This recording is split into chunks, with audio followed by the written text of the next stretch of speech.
Doran, I was watching, what is it, By the Numbers, because what is it, you were late and people were telling me that's what you were doing. What's the... I mean, I wasn't late. You just think that people should come quarter of an hour earlier than the show time. So the fact you operate under that delusion is really irrelevant to me, mate. It's like when you thought TSM would win LCS. Didn't relate to reality. Holy fuck, I didn't even get to ask you the question yet. But... It's going to get mentioned a lot, mate. It's going to get lurked in a lot. Okay. A lot. But who's your favorite co-host and what's your favorite show to do out of all the content that you do? Probably Monte Cristo. Good friend of mine. One of the greatest of all time. That's also just true. I wouldn't lie. That's the thing. Who's your second favorite? Richard's pretty good. Another friend of mine for many years. You know, got a lot of... You can be third. You can be number three, you know. Okay. Better than... I mean, to be fair, I had a lot of shit co-hosts the last few years. But that's also because I made those shows to work with those people, you know. I was trying to help them level up, you know. So you can be number three. I think we've got pretty good rapport now. Okay.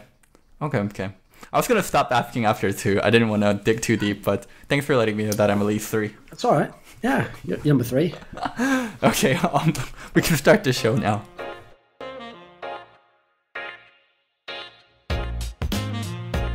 Right, this is going to be episode 46 of Listen Loco, a show in which we will have the guest Curry lol, not Curry shot lol. I've actually never heard of you, mate. Like I don't know you from fucking Adam. You could be a completely fake individual that Loco just put up on the show to help it and told him like sell this shit about TSM, take the flag on me. I don't know. I'm going to find out if you're real on the show. So you introduce yourself to me. What do you actually do? Who do you work for? Sure. So I work for FlyQuest right now. I used to work for TSM, 2017 assistant coach. 2018 okay. I was assistant coach for Clutch Gaming. And now a lot of losers in the playoffs I'm noticing as a trend here, right? When did you work with TSM though? When they were good? Yeah, when they were good. Fair enough. Basically. See the way I did that, Loco? I know what I'm fucking doing, son. So anyway, the other thing is, this episode we're going to discuss, just so people understand, yes, we're going to discuss LCS, obviously, and that was like the main draw that people have for this show anyways, North American League, but we will also later in the show discuss LCK, right? That is our plan? Yes, sir. So we will also talk about the LCK finals, but obviously we'll leave that till seconds. This is like actually not as interesting to people as the most recent LCS final. So just as a start out point, by the way, just so we have all the accounts clear, you know, just like to let everyone know, you know that part where we did a real mistake with how we did our bets during the split, because unless you won the bet, it was just as good as losing by as much as possible. So Loco's bet was that like 100 Thieves would finish top three, and they obviously finished like dead last. Now, for some bizarre reason, he doesn't get punished for that. Meanwhile, my bet was that FlyQuest would finish fourth in the regular split. Mm-hmm. They did. They actually technically did, but there was a tiebreaker, and they obviously lost that. And so fair enough, I lose. So that made it 1-1 in bets, even though really it's like, whatever. Just say it is. So we made the deciding factor who would win the final. And since we all know Loco was going to fucking ride with TSM anyway, he's now going to spend 2 hours downplaying the fact that he thought they were going to win, or maybe he'll use the bullshit TSM angle of like, oh, but we were so close, even though they never applied that to Cloud9 against them a fucking week ago. So I don't know which angle he's going to go with, but he definitely did. He did think TSM was going to win. And in fact, for weeks, he had also said that if TSM beat Cloud9, they would beat Team Liquid. He thought they were the natural counter and that Team Liquid had fallen off. So I picked Team Liquid because I like to win. So I won the bet. Loco has to now make a video about me in which he is complimentary of me and explains things that are brilliant about me, I think. I can't remember what the premise was, but it was something like that. So after game 2... someone's like, oh, TL's going to reverse sweep this. And then so I made an additional, comment. I was like, okay, if TL actually reverse sweeps this shit, I'll make a video on Doublelift, on how great Doublelift is. And people know the drama between me and Doublelift. So I did the Doublelift video yesterday, and it's with the editor. And I'll get started on your video tonight. Jeez. By the way, just as a general aside, it's one thing if people are memeing. So for example, people like Shakara's, when they said that tweet of like, there's no way Team Liquid comes up to 0-2, they were referencing that really famous one that fucking Alex Penn did. I think it was Cloud9 or something. It was Curse Gaming versus LMQ when Curse was up 2-0. Oh, yeah. Yes. And so what he was referencing was that meme, right? He wasn't actually doing it seriously. But I will say, I'm amazed how many people in our scene, including really knowledgeable people, are such absolute plebs. They think the same shit. Like, they say dumb stuff like, well, after the way that TSM's won that, it's clearly a 3-0. It's like, that's not even the way the game works. First of all, like, you're not even taking into account what fucking side they're going to start off in the next game, which completely changes the draft. You're not taking into account that they will change the bans they do based on the last game. Like, what's mad is, in League, it's the opposite. It's actually harder to win the third game in a row than it is to win game 1 or game 2 because of what people will naturally do. That's why probably the funniest one that went under the radar that no one saw was where Quickshot did that. Quickshot of the LEC was watching the finals and he decided to pipe up. And when Team Liquid was down 0-2, he said something like, you know, TSM's up 2-0 and the way they're looking right now, they're going to close it out 3-0 because they've got the crowd on their side. And I said to him, crowds don't do damage in team fights, which is a fucking sick line, by the way. And yes, what? I was absolutely right. Like, nor does Sven in team fights. Listen, right up until game 4, all you little cunts who are now going to pretend you hate Sven, right up until game 4 ended, you all thought Sven was a better AD carry than Doublelift. Fucking admit it. And you all thought that he was a great addition and that he was one of the best. Throughout the playoffs, he actually was one of their better performers. Like, the people are going to turncoat so hard on all this shit. I already know it. So I'm prepared. I'm coming with triple flame. I'm going to flame you for losing. I'm going to flame TSM for losing. And I'm going to flame TSM fans for blaming their players in the wrong way when they lost because you're all delusional. So everyone's getting it this episode. And by the way, I'm going to flame Team Liquid as well because they also did a lot of dumb shit in this final. So anyway, now that we've gotten all that out of the way, let's actually start looking at the game, shall we? Sure. First things first. Curry, do you actually make any sort of a prediction or tweet anywhere before the season as to who you thought was going to win? Did you have a favourite? I didn't have a tweet, but I did think it was going to be TSM 3-2. Right. Okay. Why was that? TSM were like, as they got through playoffs, like they were getting better and better through each round. And it seemed like TL was, even though they like smashed us pretty hard 3-0, they didn't seem like that overwhelming.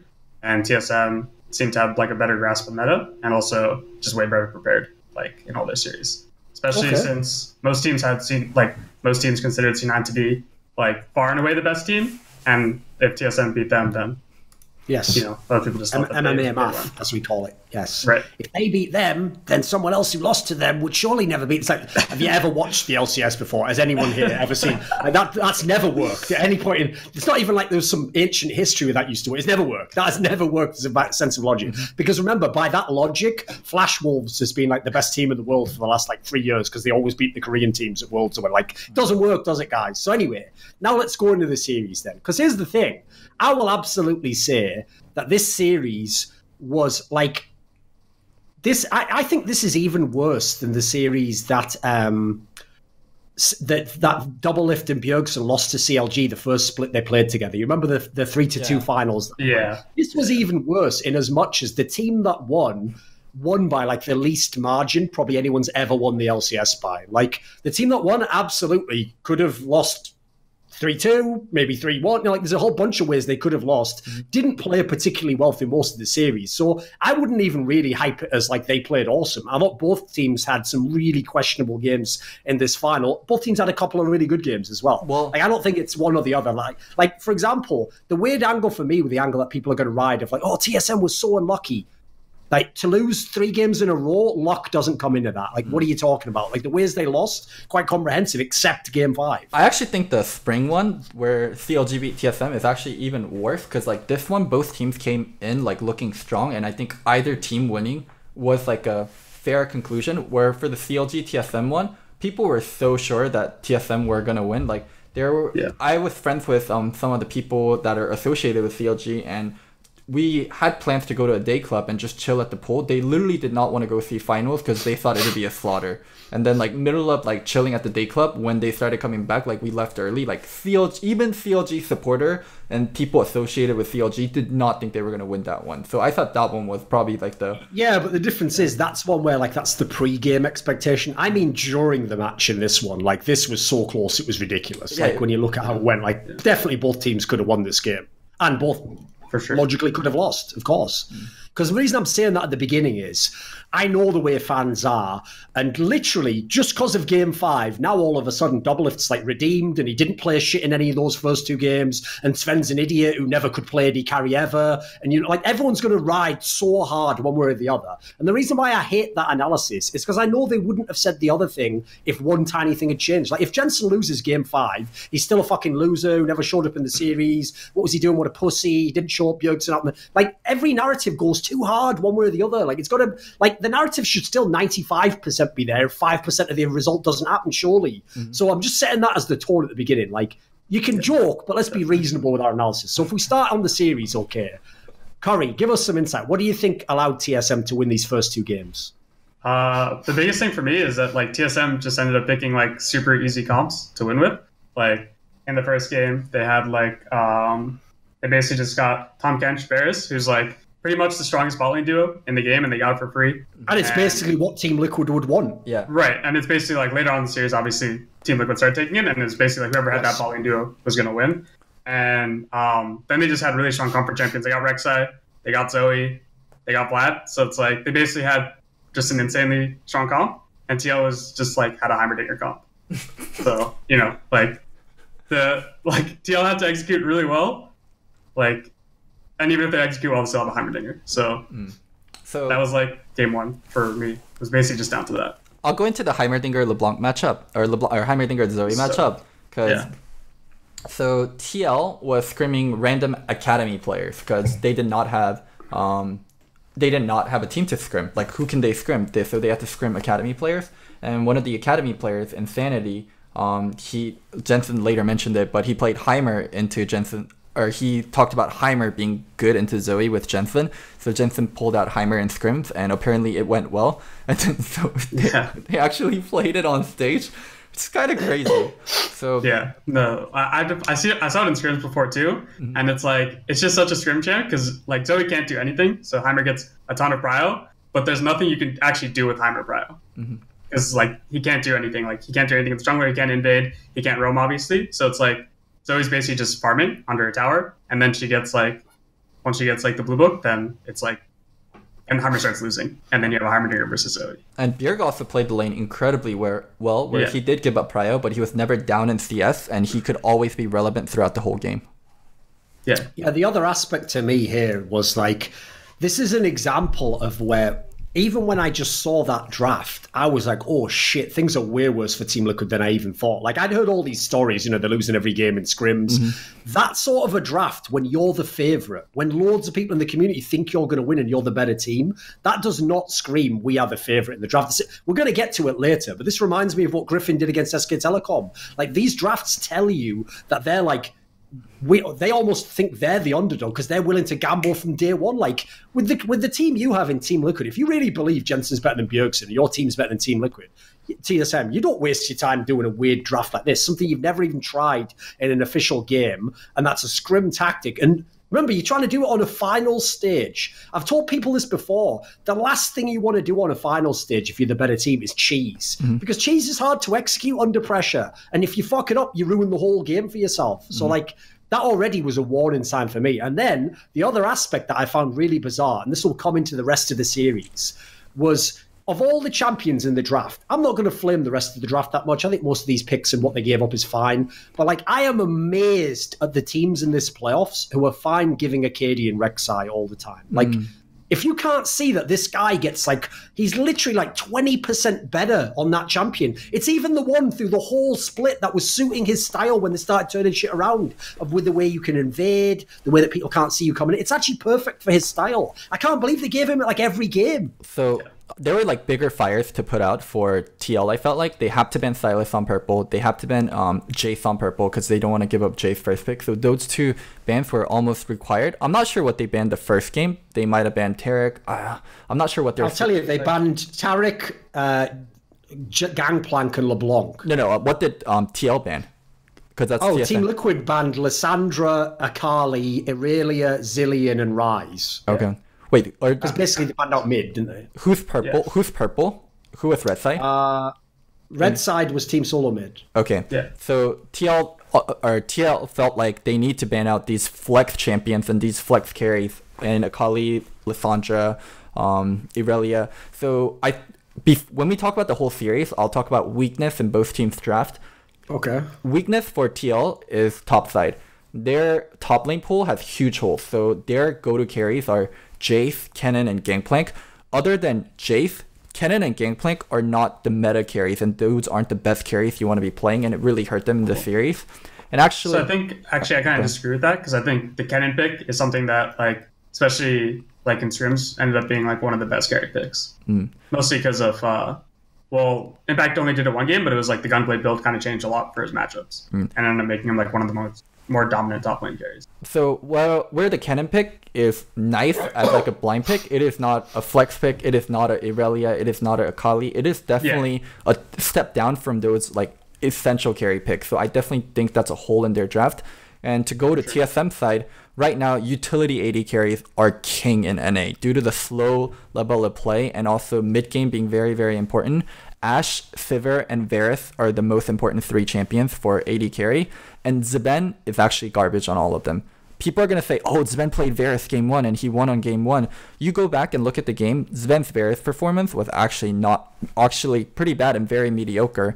And later in the series, he had to lean on Israel, he has to lean on Kalista, and people are going to say, people play Ezreal, Kalista in other regions, but in NA, those are comfort champions for him. That's the only reason he was going to those. Yeah, in NA, Sivir, Varus, Ashe are king, and those are the most important champions you need to be playing, and Zeben was not able to play those. So those are kind of the 2 holes both teams had, and throughout the series, you can see Impact kind of adapted onto GP, onto Kennen, and he eventually played Vladimir, where Zeben adapted onto playing Ezreal and Kalista, and TSM's adaptation failed him, where TL's adaptation carried them through.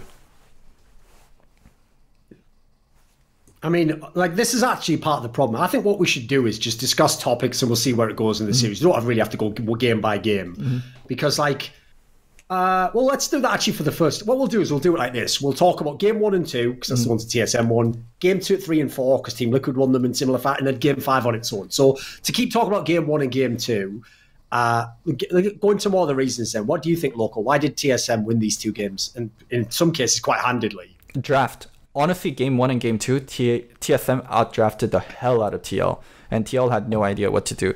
I mean, first game, TSM being able to take Varus and Kench away from TL, and also TL kind of inting the draft with Heimer pick into Zoe and the Kennen blind. Like, there were just not a lot of good things going for TL. And then you move on to game 2. Game 2 draft was atrocious. It was single-handedly the worst draft of the entire series. Like, TSM first picked Taric. When you see the Taric Sona coming, here's the things you need to know. Taric Sona will play carries on top side of the map, and they will play very strong melee carries. So it can be like a Yasuo, it can be a Hecarim, it can be a Irelia, but they will play very mobile, strong carries on top side of the map. And TL was like, okay, you guys are going to play mobile, strong carries on top side of the map. We'll pick Ashe and Zyra and get ran over in the later half of the game. Like, the Ashe and Zyra pick blew my mind. It was the worst thing they could have taken. Literally one of the worst things they could have taken. So I think game 1 and game 2, I want to credit a lot to TSM coaching staff and their draft. And yeah, I think game 1 and 2 were more about draft than anything else. I think it seemed like, for me, it was like game 1 and 2, it seemed like TL really got baited by whatever was happening in scrims. It seemed like when they were picking these champs like Ashe, Zyra, I'm for sure in scrims that they were just like stomping, like taking like 5 plates against Ashe, Zyra, or like against Sona Taric, and just like blowing open the game through bot.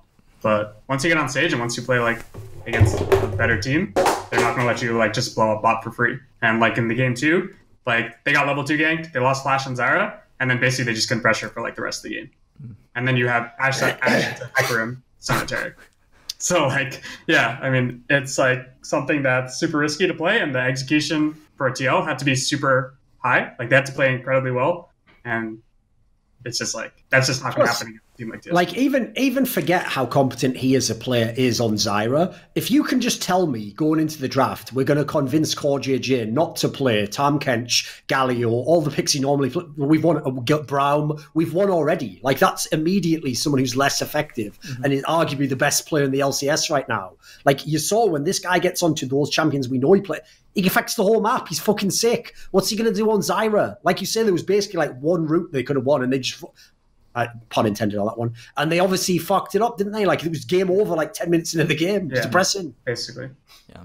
And it's like they just have to kind of struggle to get back. And TSM made a lot of mistakes, but the comp was just so much better that it didn't matter.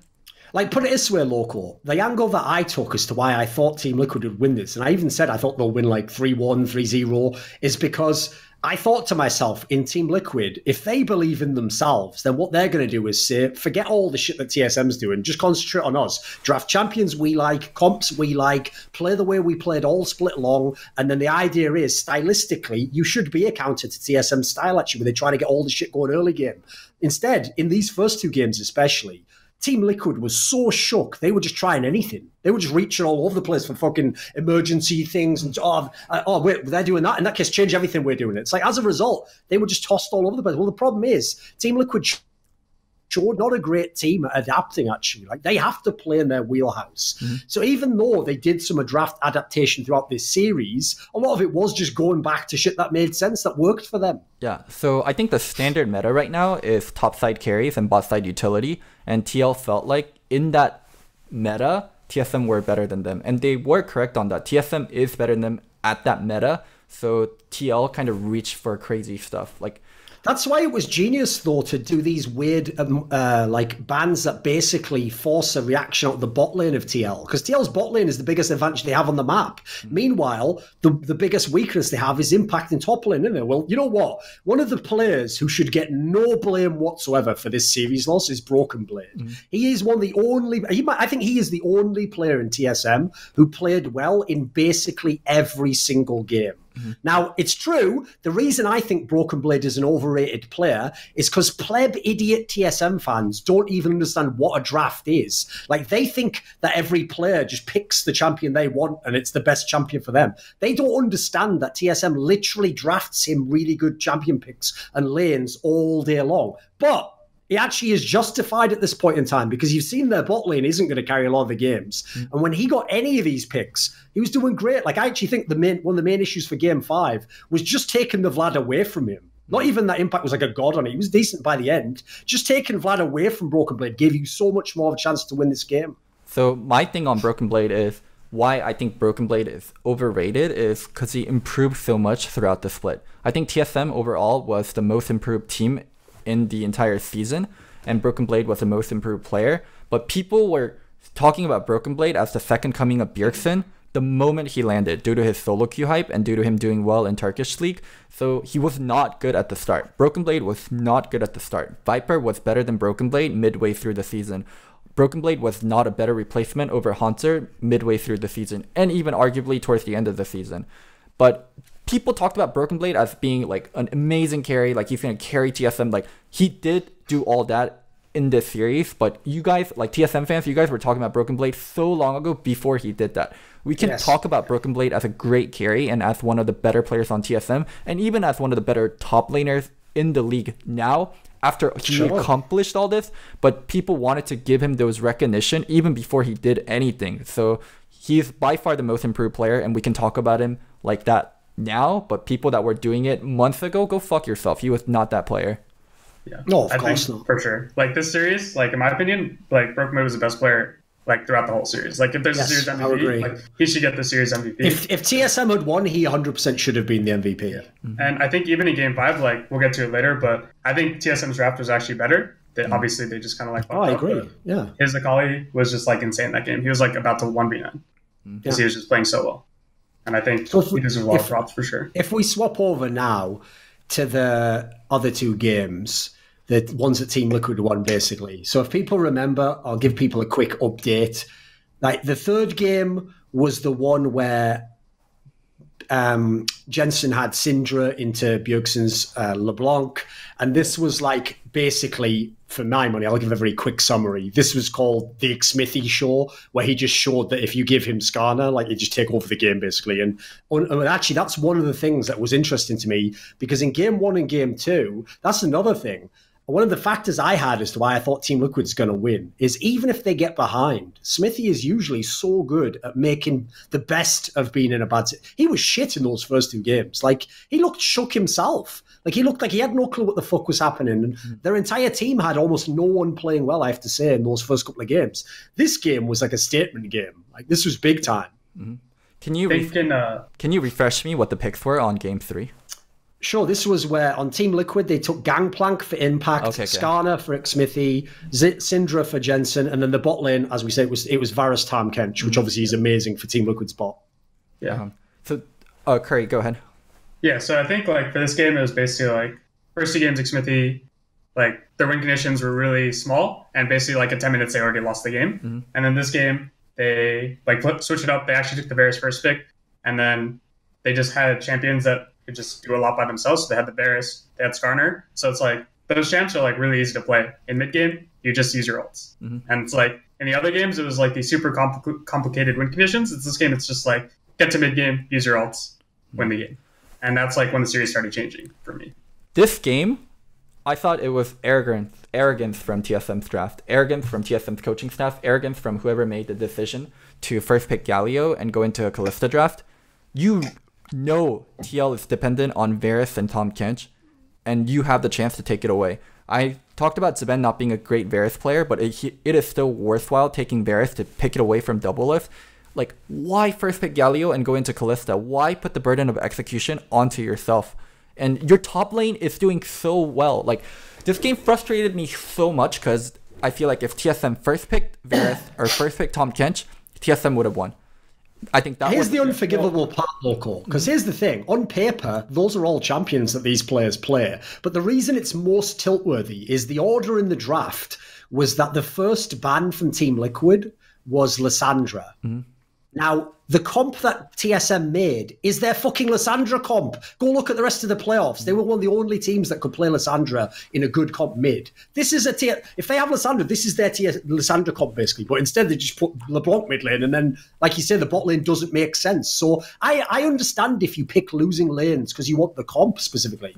But in this case, you knew from the first ban you couldn't get the comp. So that I don't understand what the concept is here, so what you're getting. Why the fuck are you playing towards bot lane? Why the fuck are you playing towards Varus Tahm Kench? You picked Vladimir into GP, and Vladimir should be diving GP over and over again with Rek'Sai. You have a Vladimir Rek'Sai versus the GP. Your win condition is diving the Gangplank over and over again, but they play towards bot lane, towards the Tahm Kench, who can eat the Varus, which makes it really hard.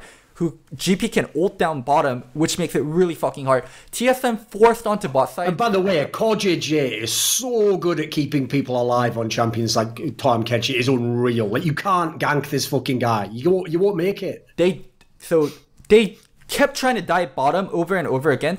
When they were playing towards top, it worked out so well for them. They would fail a dive bot, and they would go top, and they would get the dive. And they're like, okay, it looks like dive top work, and dive bottom doesn't work at all. Let's fucking keep going back bottom. Like, you should be up in tempo. You should be diving top over and over again and forcing TSM to react to your strong side, Vladimir into GP, and they just kept going bottom, and it drove me fucking insane. Like, why are you playing to the Varus Kench lane? Oh my, I had nothing to say. They drafted Galio Kalista when they didn't need to, and they could have taken the tools away from TL, and they instead like decided to give them the good tools and play towards that lane. Well, so I kind of maybe have a different perspective because I thought that TSM's draft, like, there's definitely questionable stuff, but I actually think they played it pretty well because they got top lane lead and they did translate it to bottom. Mm-hmm. I think the only questionable thing for me is like playing LeBlanc and Rek'Sai because I think that's like too much snowballing when you have to play to all 3 lanes. Mm-hmm. So I think if they picked a more stable mid, it would have been better. Mm-hmm. But they actually did end up taking bot tower first, and then they were like continuously diving bot, and they actually got like they had like a 3K gold lead this game, going like Kalista Galio, and for me the biggest part of the game was that once they actually got to mid game, even though TL were behind, they still had a lot of options for playmaking, and like they were TSM was the one pressuring them, but this game was like TSM just kept getting caught once they got to like the mid game. So I think this. So yeah, go ahead. Oh no, go ahead, Curry. Sorry to interrupt. So for me, it was like this was the game where I realized probably TL's like the better team because even though TSM could generate like early game advantages, they're really bad at closing out games. Like I think for them as a team, like once they're grouped, they are like pretty good at closing, but they really struggle to find a way to group up with each other. And they just kept getting picked. It was like literally there's like a 4 or 5 minute period where it's just getting picked after pick after pick, like Skarner pick or going to Verisalt. Mm-hmm. And that's kind of where the game blew up for me. But I think from an early game perspective, I thought TSM actually executed decently well. Oh, I think it can be decent, but it was just such an easy opening top lane, and I'm so surprised they didn't go for it. And there were some serious mid-game ints from Acadian and Broken Blade where they tried to go double lift. Yeah. When the game came to a point where double lift got Maw, the game was over because Vladimir couldn't burst the Varus with Maw, and nor could the LeBlanc burst the Varus with Maw. And the only option was they burst Syndra, but Tahm Kench could always protect Syndra. So there was going to be a turning point where they can't win the game anymore, and it was so important they accelerate from topside. It still bothers me so much. They play towards a Tahm Kench lane that also has GP ult support, and they should have just been snowballing top over and over again and leave bottom B. Mm-hmm. I mean, I can see both sides, but I think it's definitely hard to, like, when you have to play to both lanes, I think that's already like a hard condition. But given the circumstance, I think like they actually still give themselves a chance to win the game. And like they could have like really accelerated once they got to like that 20-minute point. But if they hadn't gotten caught. If we talk now about Game 4, this is probably the least interesting game of the series because this is the one where Team Liquid just mega stomps it basically. Like it was barely ever even an interesting game. Like this is one where actually I think it's more interesting to talk about the draft because I don't know what the fuck Team Liquid was doing at all here. First of all, again, you have 2 chances to win the series. And would you like to play Alessandro comp that Loco thinks is brilliant because he still believes in global meta thinking, even though I've told him about 50 times it doesn't work? And what do you know, Loco? Even the one team in the fucking West that can actually pull these comps off fucked up the comp, didn't make it work. And then you go look at their bans. It's like they're trying to do that thing in Korea where you spell out a clever word with the bans. Why in Game 4 are you banning Hecarim? Like, that's not a fucking good champion for Impact. You're banning fucking Kindred. Well, that was going to be played when Skarner's available. He just stomped the whole fucking game. Like, these things aren't even going to happen. Like, what is going on here? It's like you're trying to throw the game. They did not recognize what was fucking them. They did not recognize Acadian's best champ is Rek'Sai and TL playing Skarner. So one way you can play Skarner and one way Minty played Skarner was not to be proactive, but to be reactive early game to Acadian's early ganks. And he pulled that up perfectly. And then it should be like, holy shit, they're playing Rek'Sai, or they're playing Skarner into our Rek'Sai and it's working out really well for them and then we're counter ganking. Let's ban Rek'Sai. Tahm Kench is allowing, Double Lift and Core JJ to really be comfortable and not allow us to blow up bottom. Let's ban Tahm Kench. And then they're like, no, let's ban GP. Where our best champions like Akali, Vladimir, Irelia all beat GP. Let's ban GP. Oh my god. The craziest thing for me is that they were keeping this Kindred ban for this game. Like, the GP ban kind of makes sense because they just got shit out of it and they couldn't somehow bot. But for some reason, they kept banning Kindred. That was really questionable to me. That didn't make any sense. And then they leave open Tom and take Lissandra instead. And then it's like you're playing Lissandra to Tahm Kench, which is like basically impossible because that champ shuts down everything Lissandra wants to do. So literally, the second they pick Lissandra, they already lost the game, in my opinion. Well, they didn't the draft was just over. They didn't even need to first pick Lissandra. Dare TL to play Lissandra. What if it? Exactly. First pick Kench and dare them. I dare you to play Lissandra on us. I dare you to play Lissandra. That's what should have been happening. Oh, 100%. I don't know what the fuck happened in Game 3 and Game 4 draft for TSM, but their adaptation in Game 3 and Game 4 were just garbage. It was just god-awful. Oh my goodness. Yeah. And I think they were just like trying to go back to what worked for them before, but they really weren't reading like what was going on in the series. And then they had the opportunity, like you said before, like to ban Skarner, and then they just banned Olaf and Hecarim. So it was like they must have just really lost their minds. I don't know what to say for that. What's great is really obvious. Just go to Game 5 now, and the same thing happens. Like what they took away from Game 4, Corey, is if we look at their bans, is like fucking hell. It was all impact on Kennen. It's like what? Like that wouldn't be my first conclusion. Like why is that the ban we're changing up now? Like there's no problem at all. Like in that particular game, like as long as you get Broken Blood on the champion heat, who gives a fuck if he plays that? I'd much rather ban out something from the bot lane, ban out the Skarner. Like we haven't even seen anything. That's all that Xmithie had won his games on that point in the series. Yeah. Dude, I swear to God, if I was still coaching TSM, there would be fucking hundreds of Fire Loco threats. Lucky that Zeke has a better reputation than me. Like, oh, I cannot imagine. Like, I'm pretty surprised. Like, TSM coaching staff didn't receive. Oh, this is where fans are fraudulent as fuck because they don't apply the same logic to everyone. So, did you see that thread where when TSM won Game 5 against Cloud9, there was a thread? Wow, look at Peter Zhang's motivational speech he gave before. He did such a great job. Okay, now what's your comment on the motivational speeches the team that TSM coaches gave in Game 3, Game 4, and Game 5? What's your comment on that, fans? Nothing, because obviously it's one of those things that you're only going to comment on if you like it, because it's a good storyline. And if it doesn't work at all, I'll just delete that from my brain, put that in the recycle bin. That never happened. It's like that the TSM coaching staff.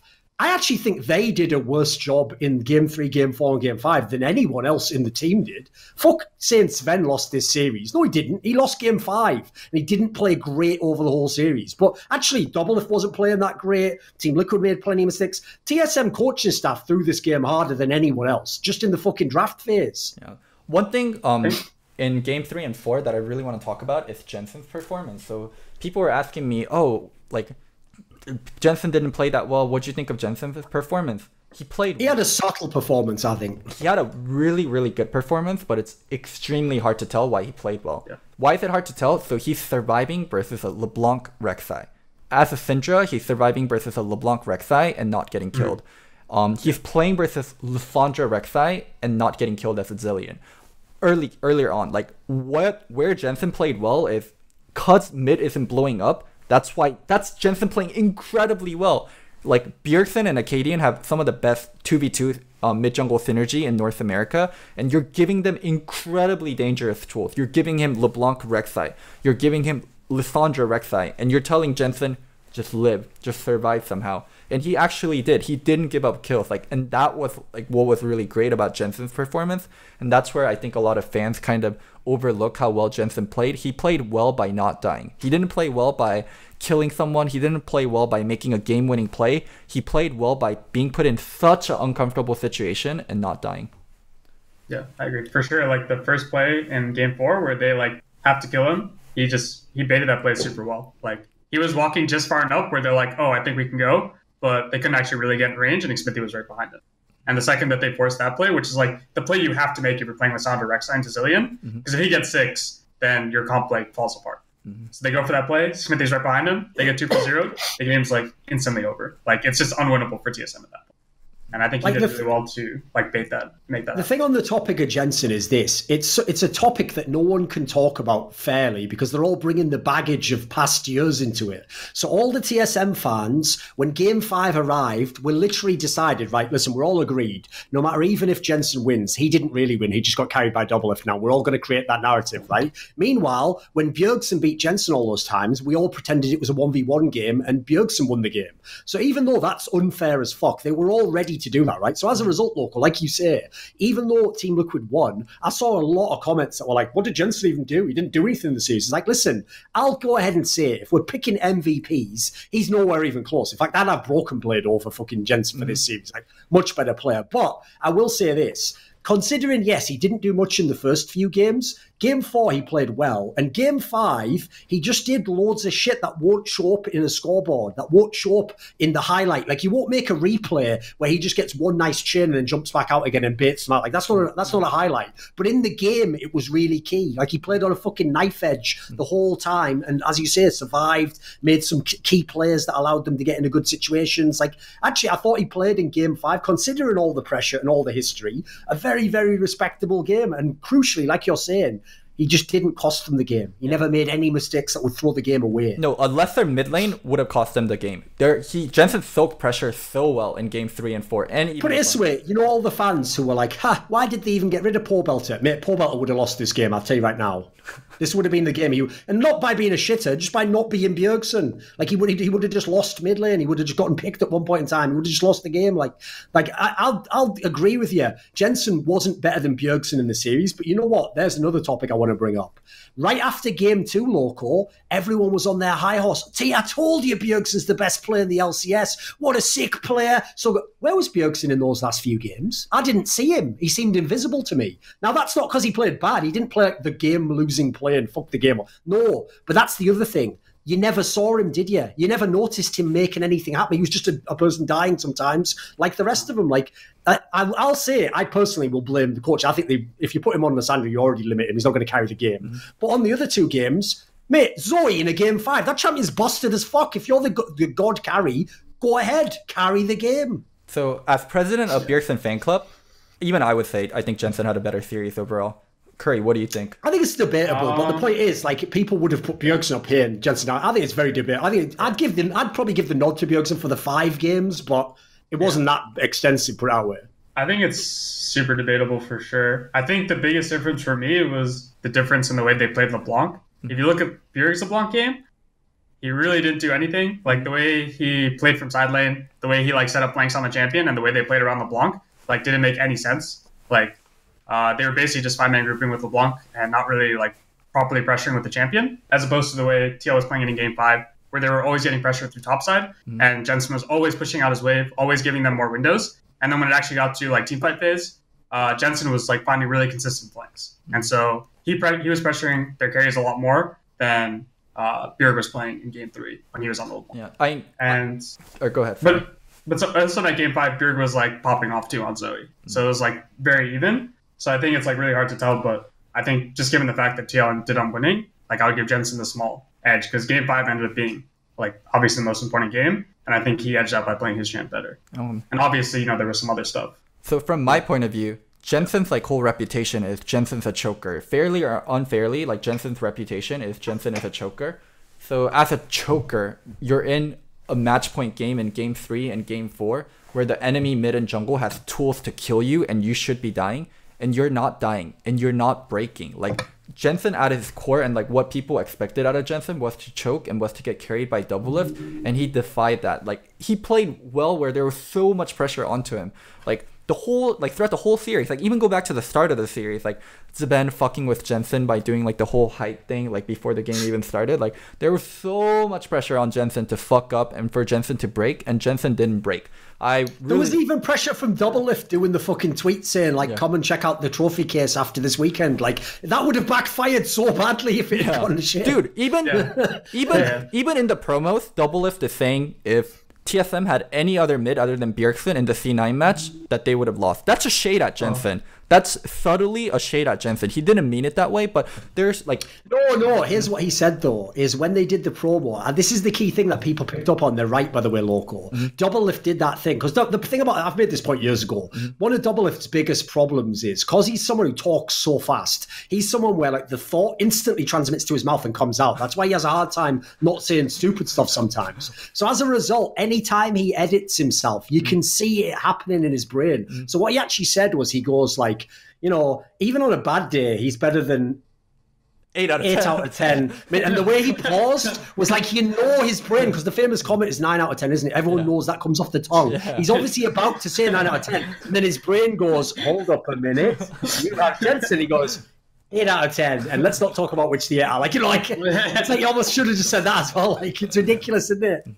Because, you know, deep down, obviously he does know that Bjergsen is better than Jensen. Obviously he does. But that's also the other thing to tie in again. This is why, by the way, I'm not going to be unfair and say, like, this makes Jensen better than Bjergsen. No, because the difference is Bjergsen was either the main carry or, like, a legit co-star, like, with Doublelift in all those victories. Like, Jensen was sort of the sidekick in this series, but he wasn't the guy who had to carry this. No, but my point there is, like, it's not really like a 1-versus-1 matchup in that sense. Like, all Jensen had to do was be a better version of Paul Belter. And you know what? Fucking nailed it, mate. That's exactly what Team Liquid wanted from him.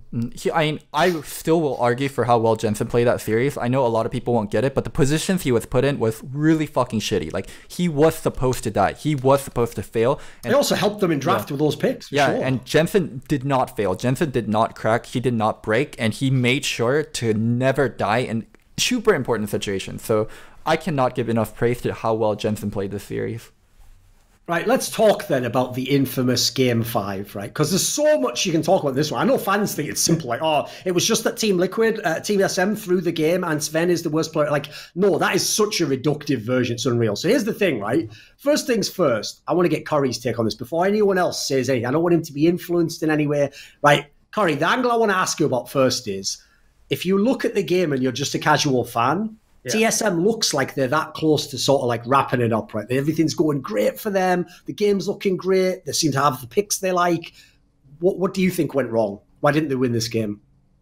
I think it's the same thing, just inability to close out the game. And it's the big thing is when they have to do stuff as individuals. So like whether Cadian has to do something by himself or Sven is trying to make like a one-man play, they really like don't have a sense of how to win or like how important it is that they just like play safe and wait for their windows. And I mean, I think it's like pretty obvious that the game was easily in their hands. They had a 5-pro ace, they had double Infernal, and like all they had to do was just group up at Baron, and literally the game would have ended. And they just couldn't do that because like someone was getting caught. Someone. Well, I like how you said someone. So we're gonna go. Somebody, yeah. And we're gonna obviously talk about Zven throwing. So a lot of I'll build up that play and why that play was so fucking bad. So Broken Blade is in a side lane as Akali versus Vladimir, and he's beating the Vladimir. I think Broken Blade was like level 18 and Vladimir was level 17, and Broken Blade still has enough of a lead where he can beat Vladimir in a side lane. Bjergsen is resetting to base. He just recalled to base as Zoe, and Smoothie and Acadian are already recalled. Smoothie still has 4 wards on his Sightstone. Like, they are ready to set up Baron. So side lane winning, your mid lane backed, he's about to come, and Zven goes by himself to... I don't know what the fuck he was thinking. Because that's one spot you cannot walk up. It's not like he walked up as a team and then he's the one getting caught out. Like, your side lane is winning and your mid lane just back. You have to wait and you have to play through mid. It was just so many combination of so many things being wrong. And one thing I really want to commend TSM on is throughout the season, they had very good fundamentals. They knew how to play as a unit. They knew how to reset. They knew how to coordinate back timers. They knew how to control Baron vision together. Like, they played this comp so well. Like, Zoe, Israel, this was one of their bread and butter comps. Bjergsen on Zoe, Zven on Ezreal. It's one of their best comps. And they fucked up and they broke.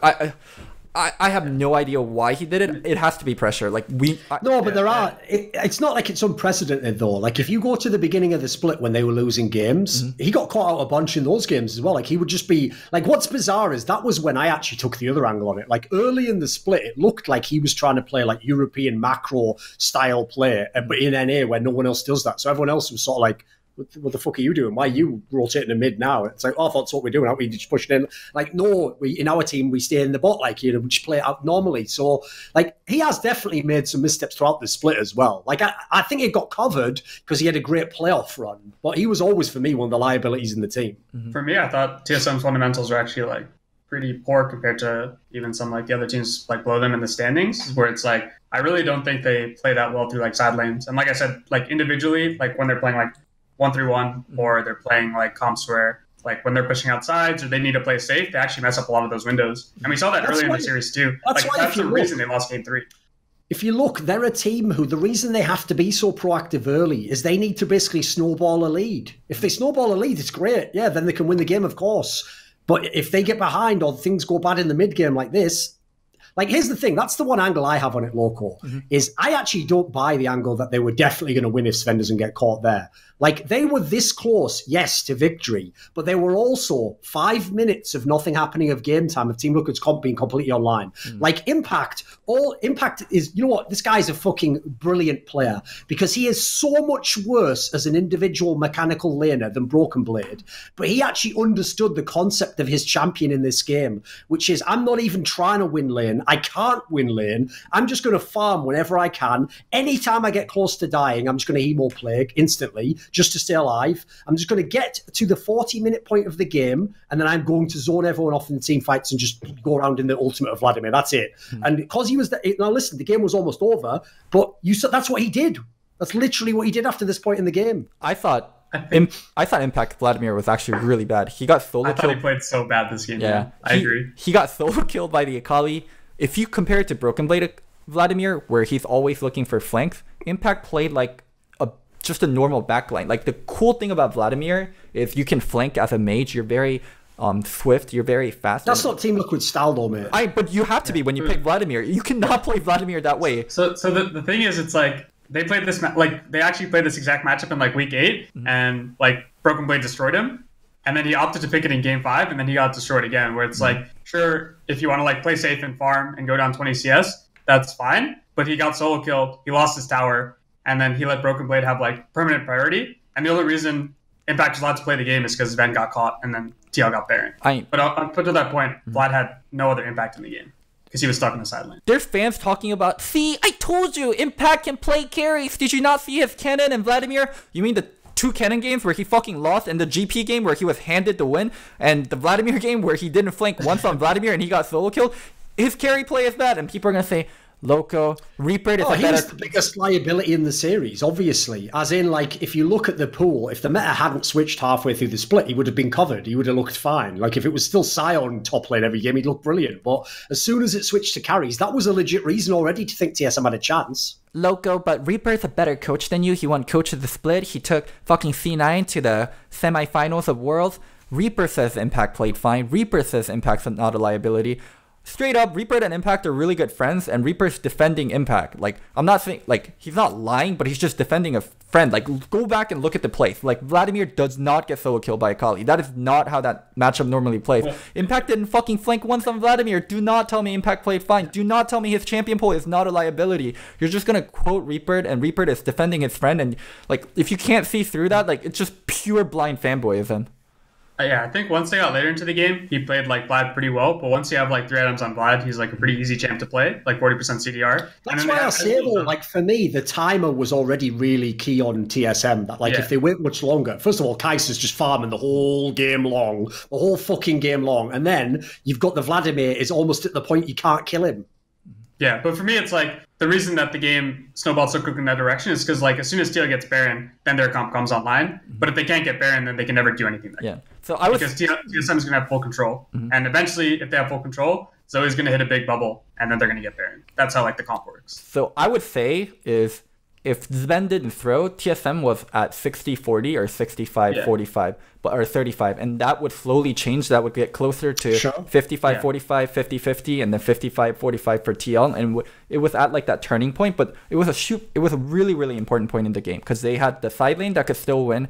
They had their mid laner who just backed for items, and their support already had wars, so they were in position to take control of the game. And I think like if you play that scenario out 100 times, TSM wins way more than TL does from that point in the game. If TSM got their group timing with their Ezreal Zoe comp, like you said before, they do that stuff extremely well. For me, that part is just getting to that grouping point. That's where they struggle. And that was like the key factor in like not being able to win game 3 and then this game is like once they're actually grouped, probably like better than TL, but getting there is the hard part for them. And they weren't able to execute.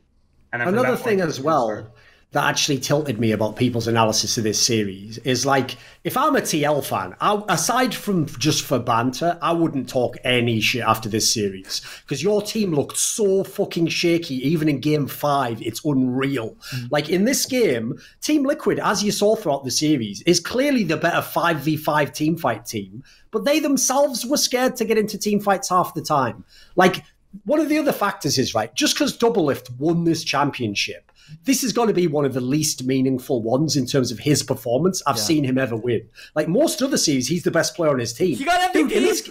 In game 5, he definitely shouldn't have. Called JJ should have. But anyway, in game 5 of this game, right, even though at the end he's got a great stat line, he's on Kai'Sa, mate, that fight he took where he just stayed inside the dragon pit while his team... Oh my god. That's almost as bad as Ven's fucking throw, mate. Because that was like, he could have just won that team fight there. Like, it's amazing because you would think in your brain, Kai'Sa, come on, it's got to be a Doublelift champion. Think of Uzi. You give any of these players Kai'Sa and you let them farm for 20, they're going to end the game. That is it. Like, you have to kill that champion.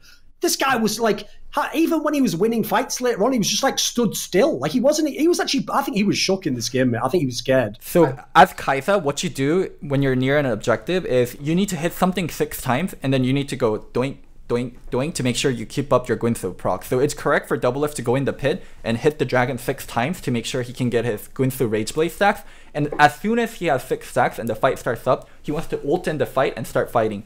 It was a point in the fight where Smoothie used his Flash W as Galio. Smoothie already used Flash W as Galio, and Broken Blade used first point of his R, and Braum ulted. And CoreJJ ulted and knocked up 2 people, so Doublelift had an opening to ult with full stacks on Kai'Sa, and he chose not to ult after they blew major cooldowns on TSM. They should have won that team fight if Doublelift ulted.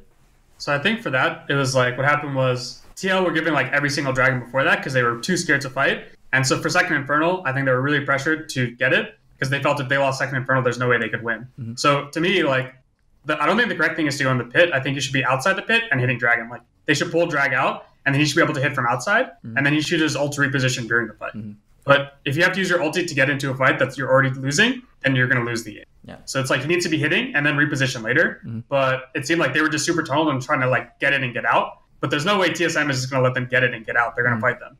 And then like Doublelift is like trying to get out, but his team's already dead. Okay. And then they lose Infernal. So I'll address what Curry said. So ideally, yes, you pull Dragon and then you're hitting it outside and then you have your stacks that way. But when he started to hit it and he was inside the pit, like he was stuck and he couldn't walk out. Yeah. He would be vulnerable. But once he already made that mistake, the fight was already over, I think. Like if he went in on the Braum, then he's just going to insta-die because his team's already dead. And then the other thing people are saying is, what is it? Smoothie was about to Galio ult. Of course he couldn't ult. You're fucking Kai'Sa. Like, the Galio sits there and then, like, goes into the air. Like, you can hit him while he's going into the air. And then when he's coming down, like, you can E out as the Kai'Sa. That's, like, that is not how Kai'Sa works. Like, you can't fucking hit the Galio as he's trying to ult.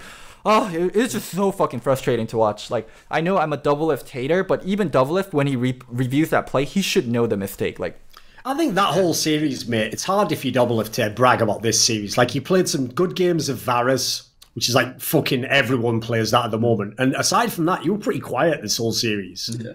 I mean, it's hard to say, like, who even played well on TL, like, if you review the entire series. Xmithie and CoreJJ are the best two for me. That was a narrative MVP. I think the three best players in the series were Broken Blade, CoreJJ, and Xmithie. Broken Blade can't get it because he's on the other team. It should have gone to CoreJJ or Xmithie. Personally, I would have gave it to Xmithie. But I would have been... If CoreJJ got it, I would be like, okay, that's understandable. And also, like, he would be triple crowned. He would win LCS, by the way, MVP of finals. Like, I would appreciate that. In the fifth game, he also did it in some of the other games as well, but in this fifth game, that's another aspect that will look... If you're a casual fan, you won't know what CoreJJ did because it just looks like, it's just Braum, he just blocks stuff. It's like some of his blocks were fucking amazing. Even when they were just like almost going to get caught, he would block everything off like the fucking whatever, the ult or whatever. Like, it was amazing how oftentimes he just kept them, just made it so there wasn't a problem. He never did anything like special that shows on the scoreboard, but it's like you don't know what could have happened in that point in the game that would have killed them dead. Once TL evened out the game, like after the first Baron, like there were still opportunities for TSM to win. Like, of course. There was still definitely like a lot, like they still had a good comp, but it really did seem like CoreJJ made it impossible for them to like start fights the way they had before. And he was blocking like you said, every Ezreal ult. He was stuffing all their engages. He was using his ulti like almost perfectly in fights. And at that point, when you have like Braum versus Galio, like Braum is 10 times more useful. Yeah. And CoreJJ showed like my champ is way better than yours now. I'll give credit as well to Team Liquid. Like, another thing that's like, doesn't look that crazy, but like the reason Zoe didn't look busted in this game 5 is think how rarely Bjergsen was ever able to get someone asleep in a scenario where you could catch them. Happened like maybe twice ever in the whole game. Like, it's actually tricky to not ever get caught like that because remember, what you normally do with the Zoe is you just fire it into like 3 people, and if it hits anyone, it's like, cool, go on them. Like, the amount of times like Jensen just crept like around the edge of the circle was amazing. They did a really good job in that sense. Like, what I would say is this: I agree, Team TSM was in position to potentially win the series on the game 5, obviously, but actually once they got that pick on Sven, Team Liquid's composure was real nice, actually. Like, they could have easily broken and lost it. Like, that's why I don't like the angle, mate, that they go like, it's Sven through the whole game. It's not like the game just ended there. They fucking forfeit, is it? There was another 20 minutes or whatever played out. Like, there was still many chances for TSM to win if they were the better team. Like, I'm with Curry. Even though I think Team Liquid won by such a small margin, I think they did show they were the better team over the 5 games. Sven inted again. Sven did int again. He inted again. He inted the Elder Dragon fight. That was a huge int. You're for sure, though. Ezreal, you have 4 of your skills, 3 out of 4 of your spells can check brushes. There's one spell that doesn't allow you to check brush, and that actually kind of fucks you if you use it near a brush. And he decided to E in towards the brush where LeBlanc is. That one was a tilt play for sure, I think, because he it seems like he wants to like make up for it and like win the next fight. But like that fight was already almost won for TSM. And then once he E in, it was like insta-doomed. Shoot your fucking Qs in the brush. Yeah. Don't E into the brush. Yeah.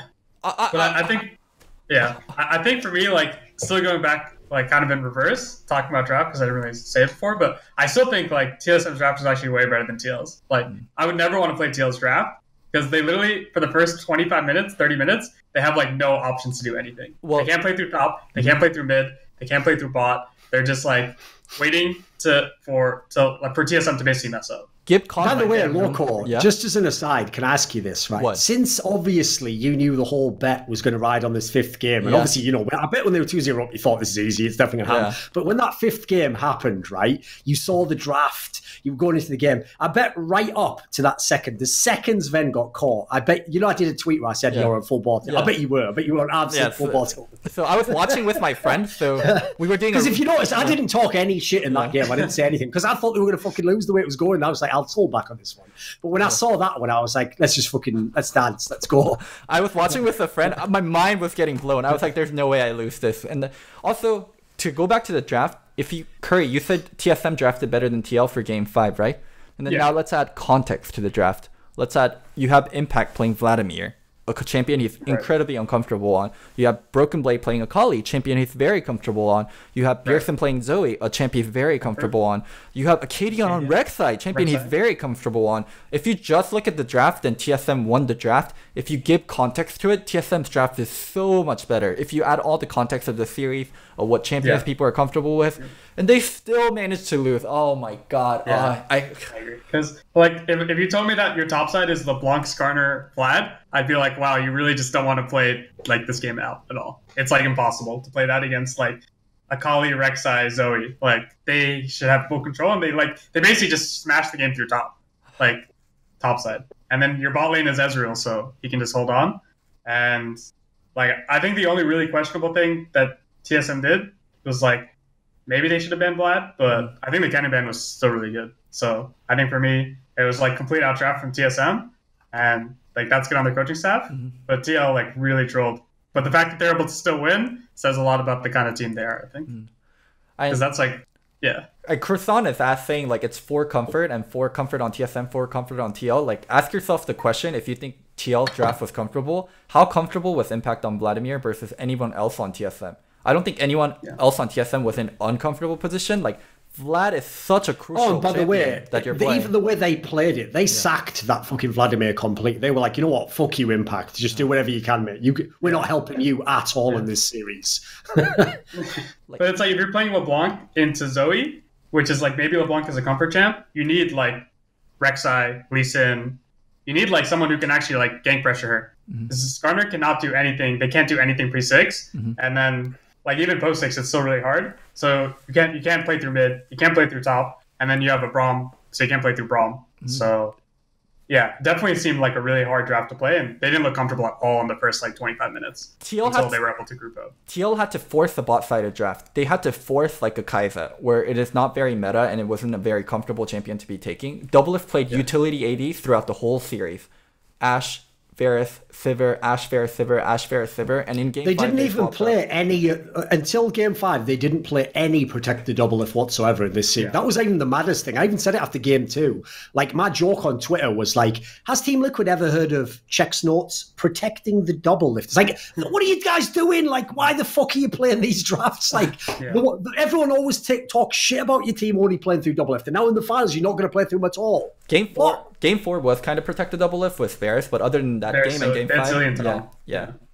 But it's like we say like Kai'Sa's a comfort champ for doublelift, but he did not look comfortable at that game at all. until he had 3 items. Yeah. Like he didn't look Like, dude, he wasn't that good. Any other really good AD carry play that champion. Like, if that's Uzi or any of the fucking Chinese, they would already have got loads of kills. They would have won that team fight at the Dragon. The game would have been very, very different from how it went. Like, actually, what's sad is this is an example of where, in a mad way, if you want to talk about like progressing in your career and learning tough lessons, Doublelift probably needed to lose that game to actually realize like I fucking misplayed this completely. I didn't know what I was doing. But because he won it, you always worry that players are going to go, it was all fine in the end. That was all okay. I'm actually a good Kai'Sa player. It's like, yeah. I Maybe in solo queue. Dude, CoreJJ, I also want to give so much credit to CoreJJ. I think CoreJJ can make an argument he's the best Braum and Tahm Kench player in the world. I think there's definitely an argument for CoreJJ on those two champions. On those pretty good Galio player as well. Yeah, he's anything like that you can have big impact. He's fucking amazing, mate. On those two champions, he's so fucking good. He's so good at protective champions, and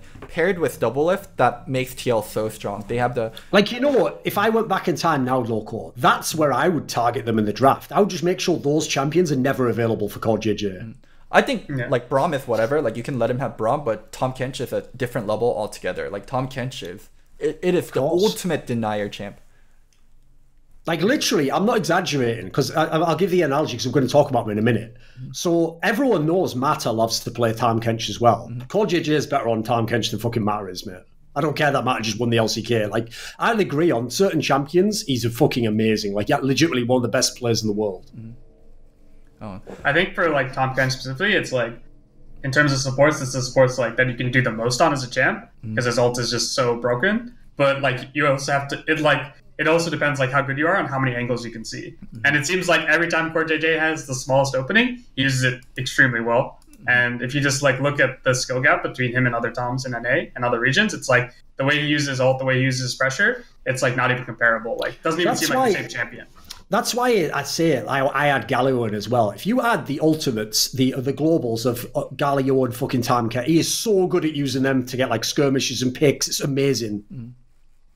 What do you guys think of? So good. What do you guys think of Zven BM? Or let's talk about like some of the outside aspect of the finals. What do you guys think of that Zven BM throughout the series? Hovering Ezreal, doing like I can't see you, Jensen.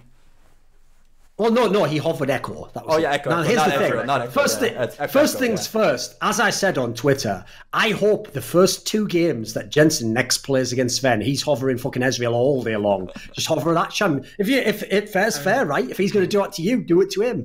Like the problem with that, Loco, is Sven just discovered, he didn't realise this until after this finals. He looked to his side and said, well, Mithy, we can't... where's Mithy? And it's like, exactly, motherfucker. I always you know what? I couldn't say it at the time, Loco. I have in the past, but people just flame me too much. I've always thought Sven was an overrated player as well. You know what? He was never one of my evergreen players. I've always thought his whole prime was playing with Mithy. You do realise Mithy can take literally anyone to the LCS finals.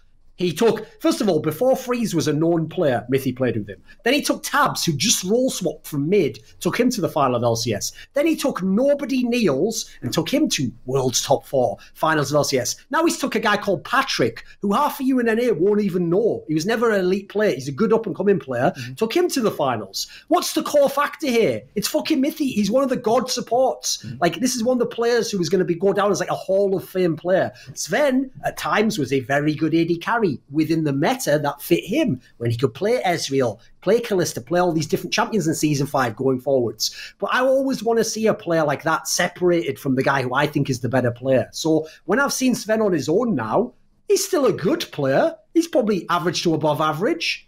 I don't think he's a great player personally. So just going to say it, I think he's a bit overrated in that sense. Okay. Curry, thoughts? I didn't tie that in. I'll quickly make the point. The point I was going to make as I've set all that up was this. As a result, I think Sven himself had a delusional sense of who he is as a player. And he thought in this final, like, I'm the one with all the experience. I've got like 3 European championships. I've been in the World Top 4. What I'm going to do is I'm going to put this guy under pressure and fucking meme on him like, haha, where are you at? And all that. By the way, that's all totally fine. I'm not against it. I like trash talk. It is fun. But in doing so, he doesn't realise he's now set up a world of hurt for himself going forwards because now he's the meme.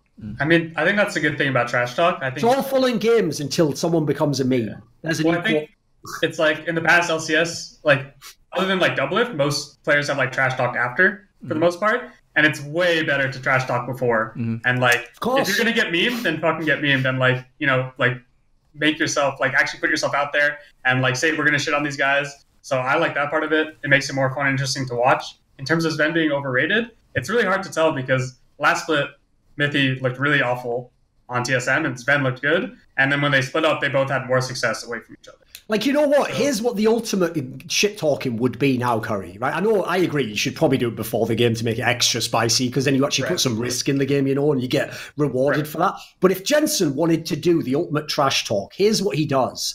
1, he hovers Ezreal against Sven every time he plays him. 2, he does a tweet right after he wins this final, and it says, full stop, so you can see who he's talking to. Full stop at Bjergsen. It is kind of easy winning with Doublelift, isn't it?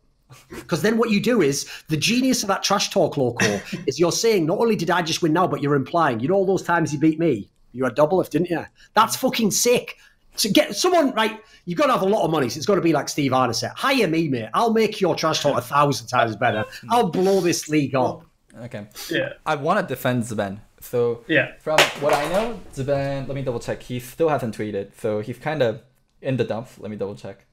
No, he's okay, mate. Luckily, I can tell you, as a person, he will recover from this. He's not going to be that. He's not going to be like destroyed from it or whatever. He's one of those people who's like pretty even keeled person, you know. Wow, it's Tuesday, but he still hasn't tweeted. All the other TSM players and staff tweeted after their game. He's been very, very sad. One thing I will say about Zben is, I see a lot of Korean players and I see a lot of European players come over and really enjoy LA. And I don't mean it in a bad way. I mean, like on weekends, like they go out with friends, they go out with other people, and they sometimes go clubbing, they go drinking, like they go to Six Flags, they go to Disney, like they do all the LA stuff, and they truly enjoy LA for what LA is. I've only seen Zben out once, and I've talked to other people too. Zben literally does not go out. Like he grinds so much. Like even when they had their first place, or even when they had their spot confirmed, even when they were doing well, like Zben did not go out, and Zben put in the work, and Zben kept solo queuing. He didn't come to NA to like have fun or to join TSM for the he did join TSM for the prestige of TSM, but he didn't join TSM to take it easy in LA. He really truly came here to win championships in NA, and it shows that in his play, and it shows in the amount of work he puts in the game, and it also shows what he does outside of practice hours. Like he's not someone chilling. He didn't like shit talk when he was being carried by Bjergsen. Like he put in his work and he made sure like TSM is as good as he can get. Like take my word for it, take his interview with Dash for it, but he's one of the most hardworking players. So it was kind of bittersweet to see him get crushed and to see him get memed out endlessly. Yeah, but here's the thing. There was one time in history he did trash talk, which is he's one of the people who came out against Forgiven. And if you remember, he made that famous line where he was like talking about how Forgiven complained about Scandinavian Wonder Boys, referencing Reckless and, at the time he was called Meals, but Reckless and Sven, basically. Well, guess what? What's Forgiven shit when he loses his E? How are you doing, homie? You're with Bjergsen, the guy everyone's calling the GOAT of the West. How are you doing in your finals with young Mithy or back in Europe? Killing it, like I told you, Loco. Killing it. That's why you can't use that. Listen, Loco, I'm not saying this just to wreck you. That was actually one of the only legit uses of the fucking title I've ever done there. But I have told you this in the past. That angle of thinking where you just take how someone played last split and that's static and that's who they are, like that doesn't work in League of Legends. Like the meta changes so much. Changes, players everything does. Like even players' form is very rare that it's like very few players, for example, have like both a spring and a summer split really, really good, no matter what region they're in. Someone has a slight dip here. So likewise, like everyone wanted to call the end of Mithy's career like, oh, see, it's fucking just shitting it. Like, he's a fucking genius, mate. This guy has forgotten more about League of Legends than 99% of LCS players will ever know. Okay. On to the second topic regarding this. What do you think of Steve and Andy's 100K bet? And what do you think of like whole Steve and Andy's rivalry? Oh, do you want to know something mental? That bet was not allowed to be posted on Reddit. The Reddit mods removed it and said it wasn't relevant to League of Legends. Yeah. They literally claim that two very famous owners of historical teams in League of Legends on a League of Legends talk show making a bet of $100,000 personal money, not even for charity, just between each other, isn't relevant to League of Legends. That's how fucking out of control these mods are now. Because I've told people this in the past. What you're supposed to do as a mod is think, right, my task here is just to check, is this relevant? Is this within the rules? Other than that, you stay the fuck away. The ideal scenario as a mod is not to have to do anything and just let things go. What they do instead is they sit around going, have you thought up any creative new ways to remove posts that otherwise would get through? And he goes, I have actually. What if we say that because they just talked about money, but they didn't play League of Legends, that's not actually relevant? But it is though, isn't it? They're two famous owners. Yeah, but in the video, they're just two guys making a bet. Like, they had to go to such a ridiculous rules lawyer level to remove shit like that. It's like, you're just ruining fun at this point in time. Like, that's not some irrelevant shit. It's not like it's a video. Like, you know what? Remember the old video where it was Chef Gamsu and he was cooking up food? I would even agree with removing that. What does that have to do with League of Legends? Two guys betting on the actual match. That is really relevant. Doran, I mean, there's a really high level of barrier of entry to get posted in our League of Legends. Like, it has to be really good posts, like Kaisa is hot. Like, unless it's at that kind of level, like, it's not really allowed. I can see why the Reddit mods ban. The consistency is the worst thing, isn't it? Because that's the other thing. Here's the mad thing, Loco. On some fucked up level, I would agree with you. If they were uniform with it and they removed all fun posts, I still wouldn't want it to happen, but I would be like, you know what, at least they're consistent. Obviously, as you say, there is no consistency. Like, if I go right now and I post it, like, if I go and I get my fucking, I'll make something up here, like a cousin that I've got, and I go, and she's a girl, and I go, all right, cousin, put on this fucking pirate hat and hold this shitty, like, toy pistol, and I go, look, Misfortune cosplay. That'll be top of fucking Reddit. Depends on how hot your friend is, but yes. Depending on, yes. Okay, let's go back to the original question. There's fucking, whatever, I'll leave that be. What do you think of the bet? I think it's a ridiculous bet. Like, here's the problem with that bet. Is like, remember, I'm trying to think what the order of it was. I know Reginald wanted to do a bet or something. I think Steve was the one who said 100k, and then Reginald like called him, as it were, in the poker scenario.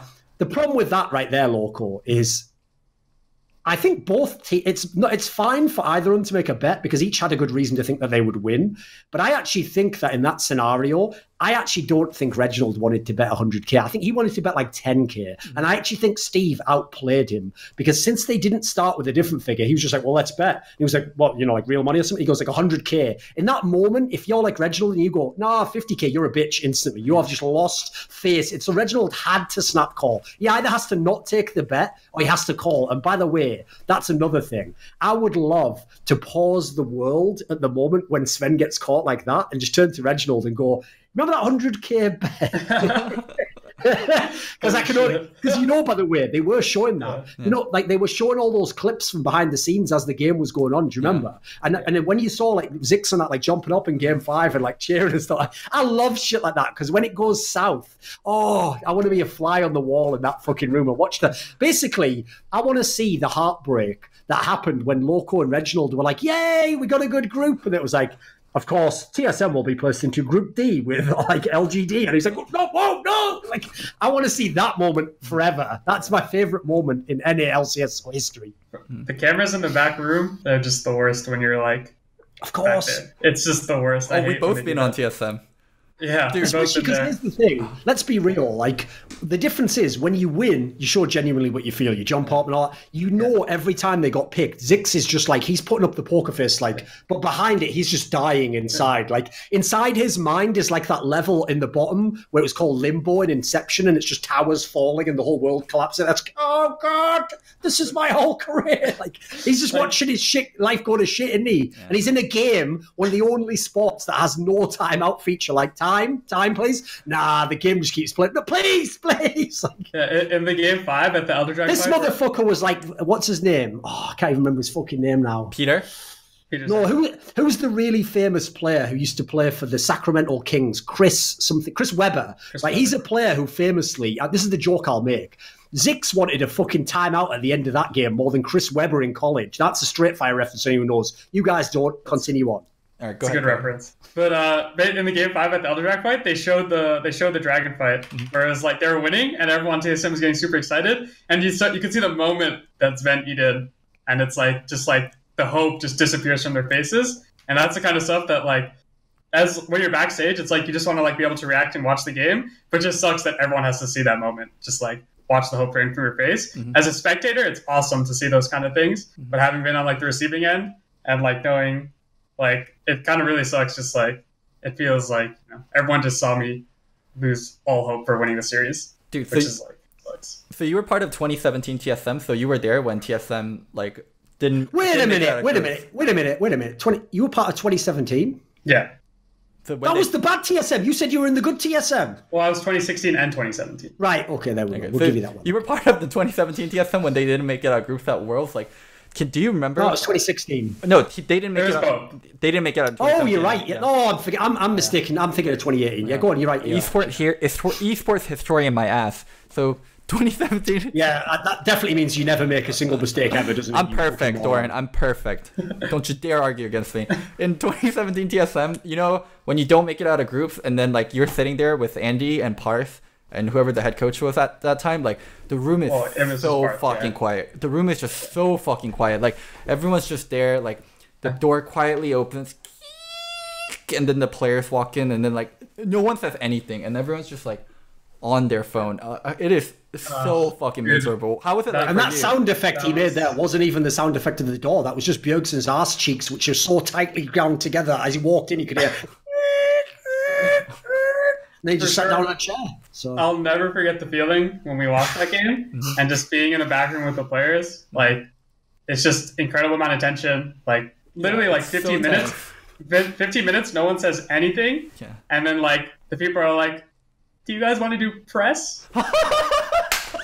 Like, there's the lady that walks in. There's like, "So you guys don't do press?" And just the look in the players' eyes, where it's like, if you put me in front of a camera, I'm gonna lose my fucking mind. And we're like, it's just the worst. So you have to send one person out to do press, and then so you're like, we decline all press, and they're like, you will be blah blah. We'll take the fine. Like, oh my god. No. Andy went out in the end. He's like, I'll do the interview. I was like, oh god. Well, to be fair, as Andy used to say, this is about the only thing fine about what happened today. So anyway, here's the thing. You say that, Loco. That's how different life is. Life's all about perspective. It's about who you are. That affects how a situation occurs to you, right? So to you, I know exactly as you're saying. You were seeing all these moments going wrong. In that room, they were all distraught. In my mind, all I could hear was, celebrate good times. Come on. Yeah. I was loving it, man. The whole game, it was just fucking beautiful. You know, I could just hear that music in the background.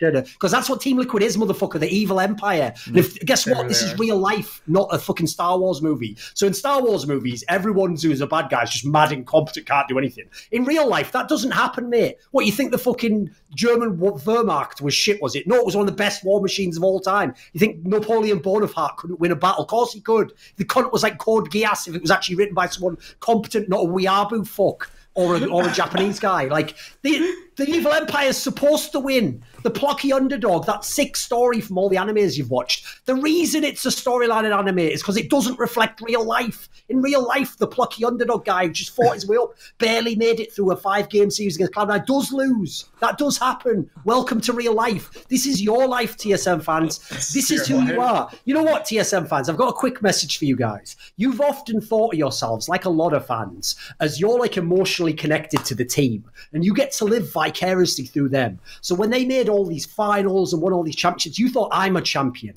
I'm a supporter of a team. That makes me a champion. No. TSM fans, understand this. Those 5 players are nothing like you. They are some of the best in the world at what they do. They are incredibly competent. They've worked very hard. You just put on a fucking shit hat with a logo that looks like a bad Chinese symbol for like peace or something. Look it up. That's a fucking Straight Fire reference. None of you even know Chinese pictograms. Anyway, that's all you did is put on a hat. So just like every bum fuck watching NASCAR going, yeah, go left. Go left, drinking a fucking Coors, like that's you. And so when your team lost, no, don't blame them. Don't be like, I'm going to hit on TSM players. You were always a bum. It's just in this moment you had to realize you're a bum because your favorite team, the only thing in your life that ever succeeds, didn't succeed. And you know what? That's what should have happened. I feel bad for the TSM players that they're even associated with your. You know the half of that wasn't even entirely legit, but I thought, fuck it, I'm just going to give them the punishment now. They've been going so hard for so many years. You know tell us how you really feel, man. You know the phantom pain thing where you have like a fake hand, and then like what is it? If you brush your hand and the phantom hand together, and then you strike a hammer down on the fake hand, then you like you go like it feels I've like never seen it. No. It feels like your actual hand got hammered down. Like whenever TSM loses, because there's still continuity with Bjergsen, Andy, Lustboy, and Parth, like people I worked with, it actually pains me. Like I felt physical pain whenever TSM lost. Like I could just picture myself being in that room again and like, oh my god, that tenseness. Like I know the effort people put in, and I know what Andy's gonna say, and I know what Bjergsen's gonna say, and I know what Parth is gonna say, and I felt sad for them because I don't know how it is for you, Curry. I know you also worked for them for a long time, like 2 years. Like you feel physical pain, like when you make like connections with people and then you see them lose. I mean, for me, it was like, I can't even imagine what having to face Andy after losing like a bet game. Because like when I was on the team, we won all the bet games. Mm-hmm. So it was like, but Andy would always say like before is like, if you guys fucking lose this game, just don't.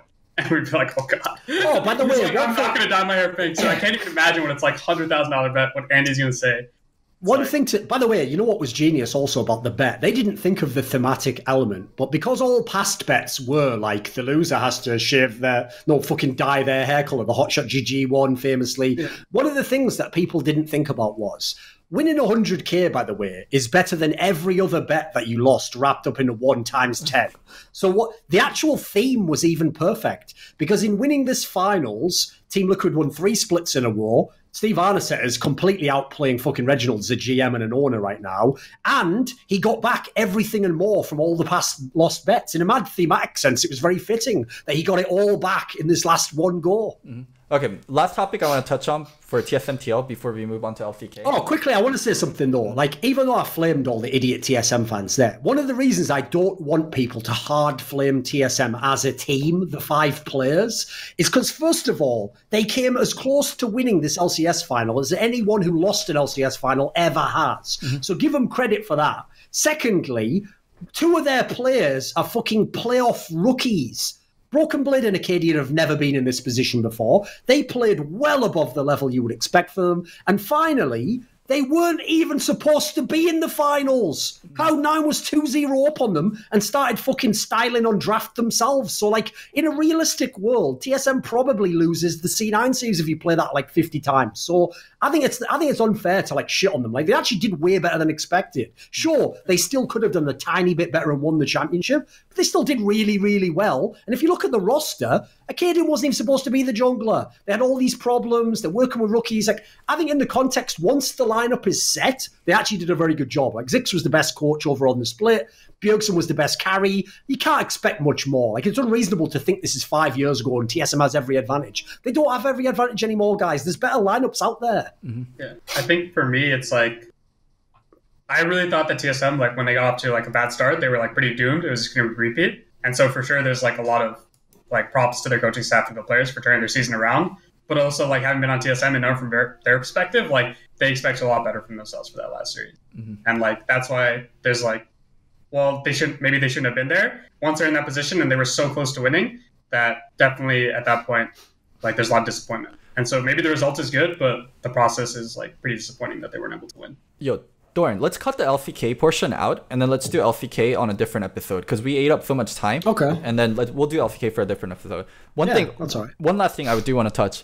I think the GOAT conversation is a fucking joke. Like, the Bjergsen GOAT versus Double F GOAT, their careers are still so, like, in progress, and to be like, oh, Bjergsen is the GOAT if he won this. Double F is the GOAT because he won this. I think it's fucking bullshit. And they played up that aspect so much. I like the Double F versus Bjergsen, like, head-to-head, like, theme of it, but I thought the GOAT conversation was a fucking joke. Well, first of all, like, listen, it's totally fine to be like updating it, like, oh, where are they in the race, you know, if you want to do that. The big problem I have with this topic, Loco, is if you've ever heard me argue about League of Legends, I've always been the person who argues that, like, championships aren't like the limiting factor. Like, you can't be like, well, Bjergsen has more than Jensen, so Jensen can't be as good until he gets to that level. I hate that thinking. I hate it in American sports. I know, by the way, that the people who go on camera in American sports and give all that punditry where they go like, well, LeBron's only got 3 championships there, Bill, but Michael Jordan had 6. It's like, even they don't actually believe that as the main factor, you know. They just know that when you're dealing with a massive audience of people, you got to dumb it down as much as possible to really simple concepts and make the argument so that each fan knows, right, he's arguing that he's better and he's arguing, like, you go with that, right? Championships won in any team game is a fucking whack metric as to who's better as the individual player. Because remember, by that logic, fucking Steelback is better than Forgiven. Forgiven doesn't have an LCS title. Steelback does. Of course he's not better. Everyone knows that. No one would even argue it. So the reason why I'm bringing this up now is it's the TSM fans. They were the ones making the argument that because Bjergsen beats Jensen, he's better than Jensen, right? Their argument forever was look at the titles. Well, if you say that, then that means logically Doublelift is better than Bjergsen. You cannot deny it because it was your argument. Now, I never made that argument. So personally, I agree with you. I don't think this decides it. I think you can still make a great case for either player. And I also would agree there's many more championships to be played out before this is done. And also, if we're going to do championships, until last weekend, Huhi had a championship and Jensen didn't. Exactly. Yeah. Exactly. I think the debate is like, it's pretty fun to have. It's always like, it's I think for for sure it's like undisputed that if whoever the GOATs, it's like one of them, right? Like at the end of it all. So it's definitely fun to see it and like see it actually evolve, because last year was really disappointing where they never really played each other. And it was like such a difference between TL and TSM. And so for it to be like actually come back and like actually have an exciting like Doublelift Bjergsen rivalry and then like actually see where it's going to end up is obviously like super exciting from the spectator view. Listen, local. It's better. Listen, Okay. Listen, local. Listen, local. Listen, local. I've got to do something right now, which I like to do regularly on this show, where I read your mind and I make you say the things you don't admit, but I know you think. So this is where, rather than let you just move the conversation on, you now have to admit what you really think, which is that to you, this final doesn't matter at all, and Bjergsen was always the GOAT, and he's still the GOAT now, right? Go ahead and say it. No, I think there's a good argument for both, and one thing that Doublelift has that Bjergsen... You definitely think it's Bjergsen, though. If someone puts a gun against your head, you're picking Bjergsen. So say it. I think it's a discussion. If someone has a gun against your head, you go, right, so wait a second. Like, the bag comes off. Where am I? You have 5 seconds. Who's the GOAT? We shoot you if you say the wrong name. You go, I go, fuck off, Dorian. This is not a funny joke. I go, fuck off, Dorian. This joke isn't funny. Let me go. That's what I say. And then I'll do my best fucking McCree my best McCree impression from fucking Overwatch. Slam that fucking trigger inside of your head.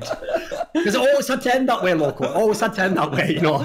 Like, this is just the part. This is like episodes 8 to 12 of fucking Death Note, where like Elle and fucking Light Yagami are like friends or some shit. But you know how it has to end. It has to end with me in that helicopter, you dead, and me saying Kakaku is a fucking. Who's the GOAT?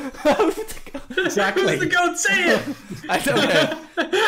One thing I will say about Double is him winning championship on multiple roster is fucking that is an amazing accomplishment. Come on, that is insane. And you know what? I'll give you another angle. Because here's the thing. You know what? I'm a fair person. If I had to pick and I had the gun against my head, I'd pick Bjergsen at the moment. I think he's had a better career. I think he was the clear reason most of his teams won the championship. I even think if you look at some of the finals, I've actually got a video coming up on this soon, people might be amazed, where I'm actually going to argue, I think Bjergsen's career is even better than shithead TSM fans think, because they think just because he's on TSM that they were always going to be in the final.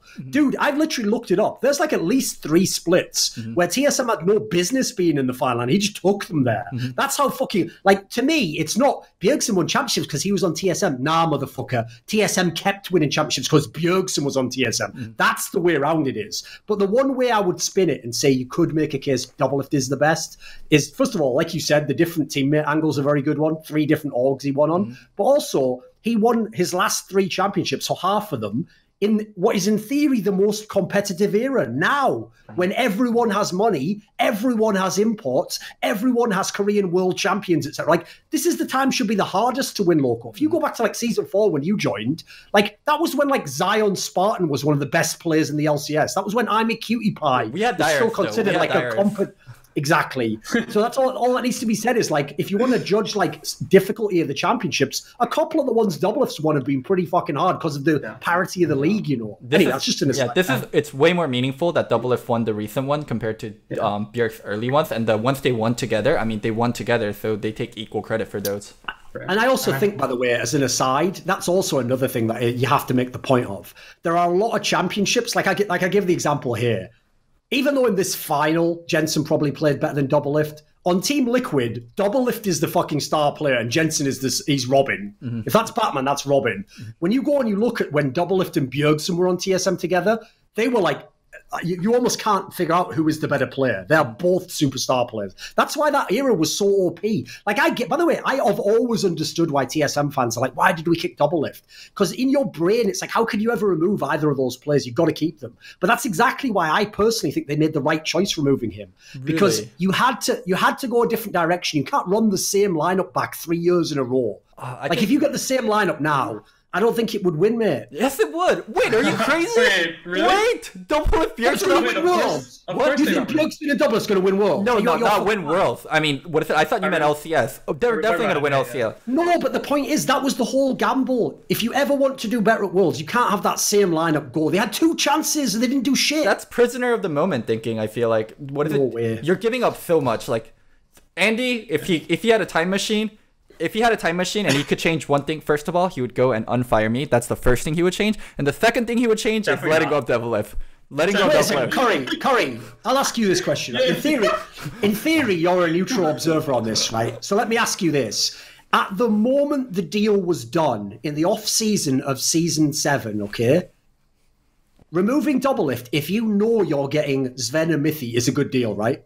Yeah, well, I'm not a completely neutral observer since I had like insight. No, but I mean, in that scenario there, like you don't have any stake in it at that point in time. Right. Like, remember, because it's not separate, like it's not like you kick Doublelift, oh, I don't know who we're going to get. It's not like Jack when he kicked fucking let Jensen go. This is like you kick Doublelift, but you know you're getting what everyone has been saying for 3 years is the best bot lane in the West. That's a fucking sick deal at the time, right? You take that deal, course. To me, it made a lot of sense why they went that direction. And like, obviously, I understand both arguments. Like, having Bjergsen and Doublelift on the same team is obviously insane, but I understood why TSM went that direction, and both made sense. And I think it was like, it's hard to say like right or wrong, but it was like a logical decision to go with that. Because think about it, right? Well, the reason you're signing Mithy is because you need what you clearly needed you want the guy who's the comfortable shot call. So if you'd have gotten that, it would have been a better deal. You would have had a better chance to do well at Worlds. That's why I will defend that decision forever.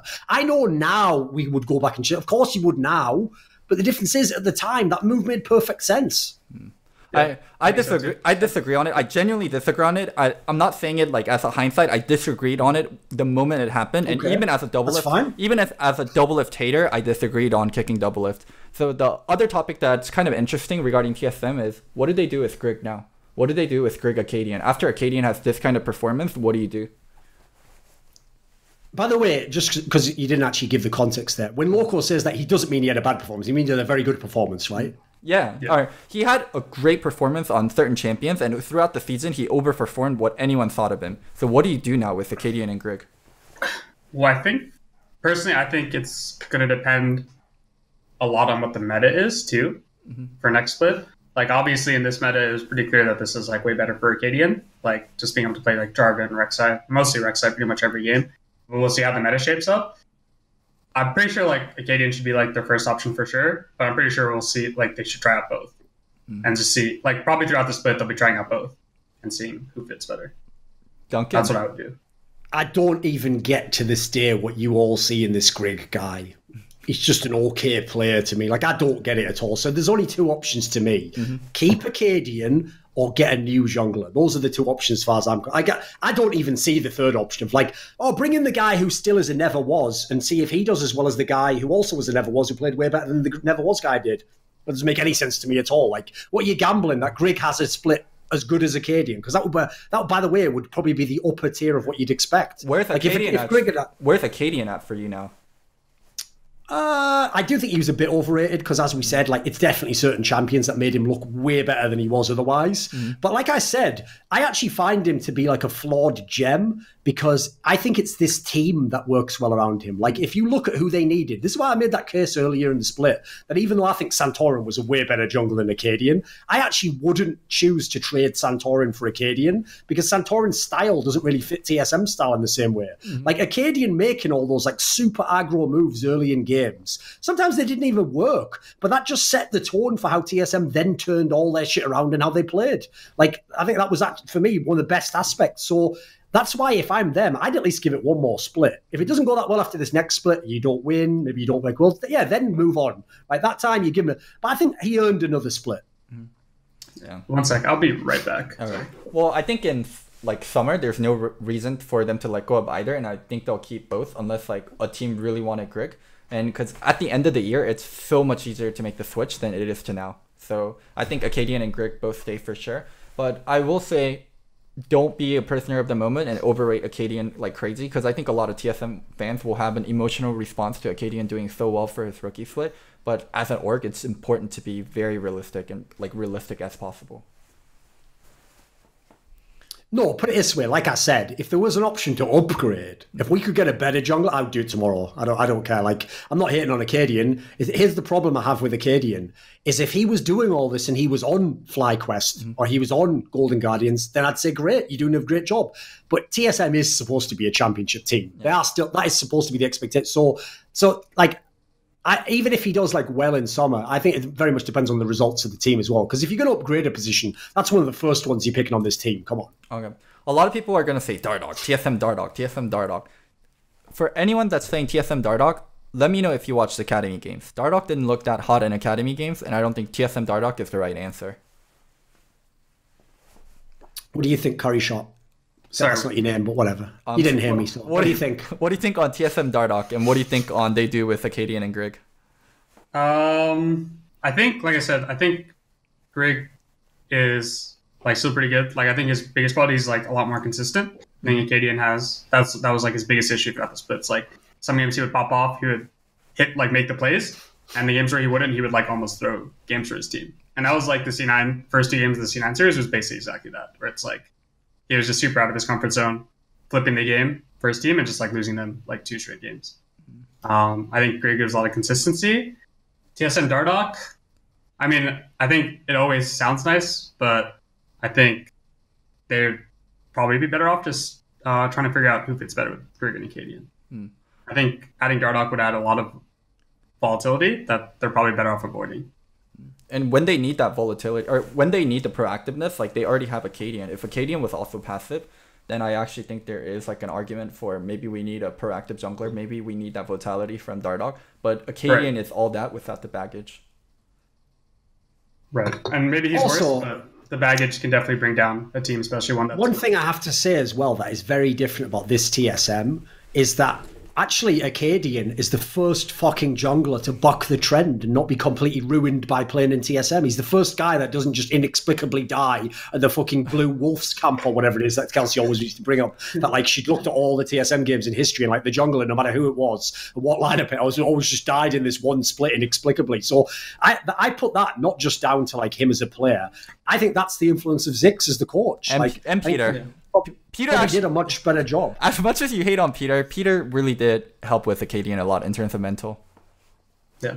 I mean, I think for sure, like, TSM's biggest problem in the past was always... So what you're saying, Loco, inadvertently, is you agree that Peter has finally found his best role, not the head coach of an LCS team. I agree with you, yeah. I agree. No, I agree. If he'd ever done what he wanted to do in his career, stay the head coach, he'd be doing fuck all now. As a side coach, he's doing all right. Yeah. I agree with you 100%. I don't think Peter's a great head coach, but I think Peter's a great assistant coach behind Tony. Or Curry, go ahead. We can assist that motherfucking trophy in a Team Liquid's hands, can't he? And shut the fuck up. Anyway, right, keep going. Sorry, Curry, go ahead. That's all good.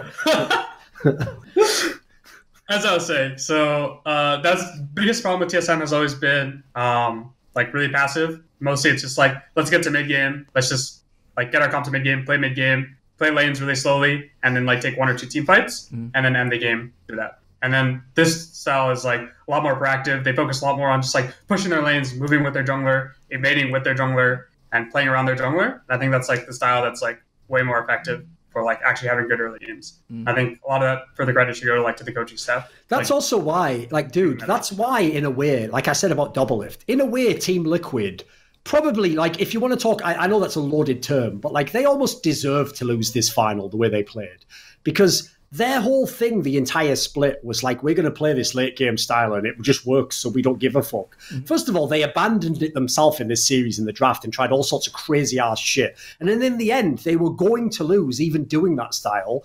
It just worked out inexplicably. Whereas actually, you look at the whole split, the 2 best teams to watch the whole split was always Cloud9 and TSM, of course. These were easily the teams that did things, actually had an interesting fucking approach, went against the meta of NA. Like, everyone else was just doing a shit version. Like, FlyQuest, all these other teams were like a bad version of Team Liquid. They were just a version with less good players. So that's why everyone flamed LCS. Well, as much as everyone in Europe flamed LCS, mate, go watch the Cloud9 and TSM games. They weren't doing any of that shit. They were actually trying to win games at 25 minutes. Okay. Final topic, and let's end the show. Dignitas back in LCS and clutch selling. Like, give me your... I didn't see this, actually. Did not see this news. Oh, you didn't see this? Yeah. Oh. Curry, you can start. Well, I think it's definitely interesting. I don't think it's like super surprising that Clutch are trying to sell or want to sell. I think we'll see. I think Clutch, obviously it seemed like they went really all in on the season or the split and like trying to see if they could like form the Korean roster. Obviously, when I was on the team, it was like when it was just like Lyra and Febby, like the roster didn't make that much sense. So they were like trying out this variation with like pretty much full Korean, like playing really strong lanes and just like perma invading, but it didn't really work out at all. And I think now it's kind of like for them to move on. Dignitas being back, I think with the 76ers backing, it's definitely really interesting. I'm excited to see like what their direction is going to be with like the roster, with the players.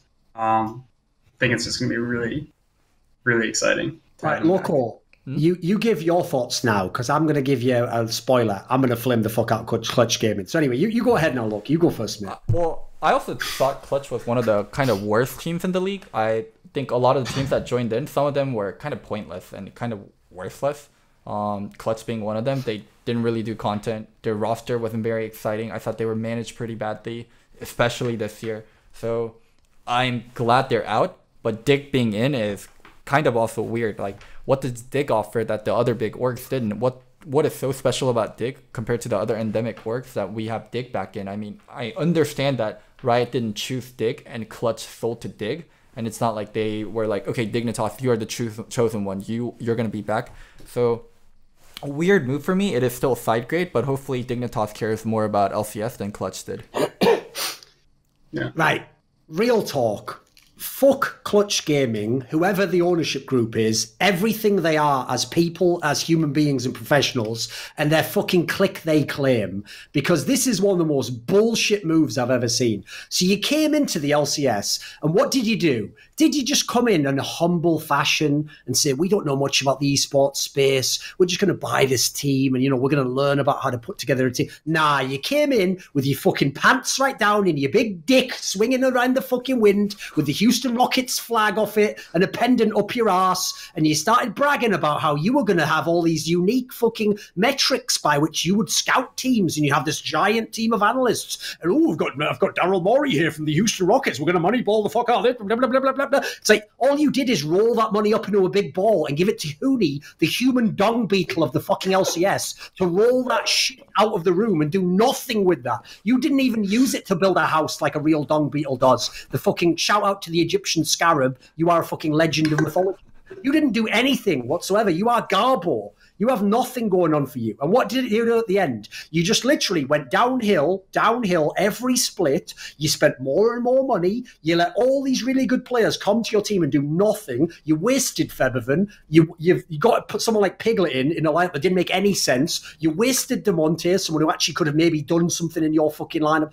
Everything was shit in this team except when you flukily won one game 5 against one of the worst TSM lineups ever assembled. Now, when we look back in hindsight, that's all you did, and you had the gall to brag at the beginning about what you did. Well, guess what, homie? Why don't you find the scouting report out there on how to find a competent fucking person to pack your shit in a box and put it in a U-Haul, bitch? Yeah, they were very stupid. They hired Curry. Okay, well, first of all, 2018. Do you feel personally attacked? So they definitely made some questionable decisions, but they hired a pretty insane coaching staff in 2018. And like David Lim, like D Lim, and not Curry, right? I told you, boy, David Lim, he was going to get it as well. What do you know? Fucking, unlucky, isn't he? I bet he's, you know what, Loco? Go on, say what I need you to hear. But he's such a nice guy. Yeah, I bet he fucking is. How else would he? He's either a really nice guy or he knows exactly how much milk to put in the coffee for his boss. Jesus. Or for Piglet. Yeah, or give Piglet his fucking Pocari sweat bottle that he's just been freezing for him. We were one game away from finals. Just keep that in mind. One game away from on the worst side of a bracket ever made in the history of the LCS playoffs. We would have gone 3-0 by TL, but we would have been there, you know. All right, let's end the show. Curry, any final shout outs anywhere we can find you? What are you up to? You can find me on Twitter at Curry lol. Watch out for FlyQuest next split. We're gonna break into top 3. Okay. For sure. And the next time on your show, we'll talk about the next big 3, which is FlyQuest in it. Sure.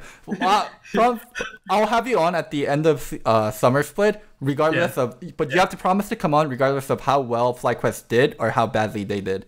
Yeah, I'll talk to you right before I head out for Worlds, for sure. Okay, sure. Doran, any final By the word? way, I will just say, if someone takes a roster that's like all NA players, including players like Viper, JJ, if they go to Worlds with that roster, then whoever fucking was the back office of that, the front office rather, it was fucking front office of the century. For sure. Definitely.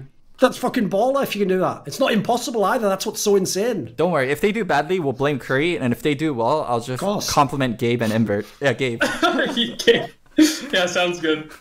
Next time we can talk about more how TSM is going to go back in time and hire you back as well. By the way, one quick thing to say at the end there. Wait a minute. Curry, Invert is in your team. Yeah. I'm almost certain, I'm going from memory here, but I'm almost certain he is one of the people on my list who's going to get wrecked. Because on that all-pro voting, I think he voted Doublelift like second or third best AD carry. Yeah. Is that a good thing or excuse me? Who do you think's better than Doublelift exactly? In NA? Don't bully him. We're ending the episode. Don't bully him. Who's better? It wasn't even him. It's obviously Sven. Like, it's not even an argument, right?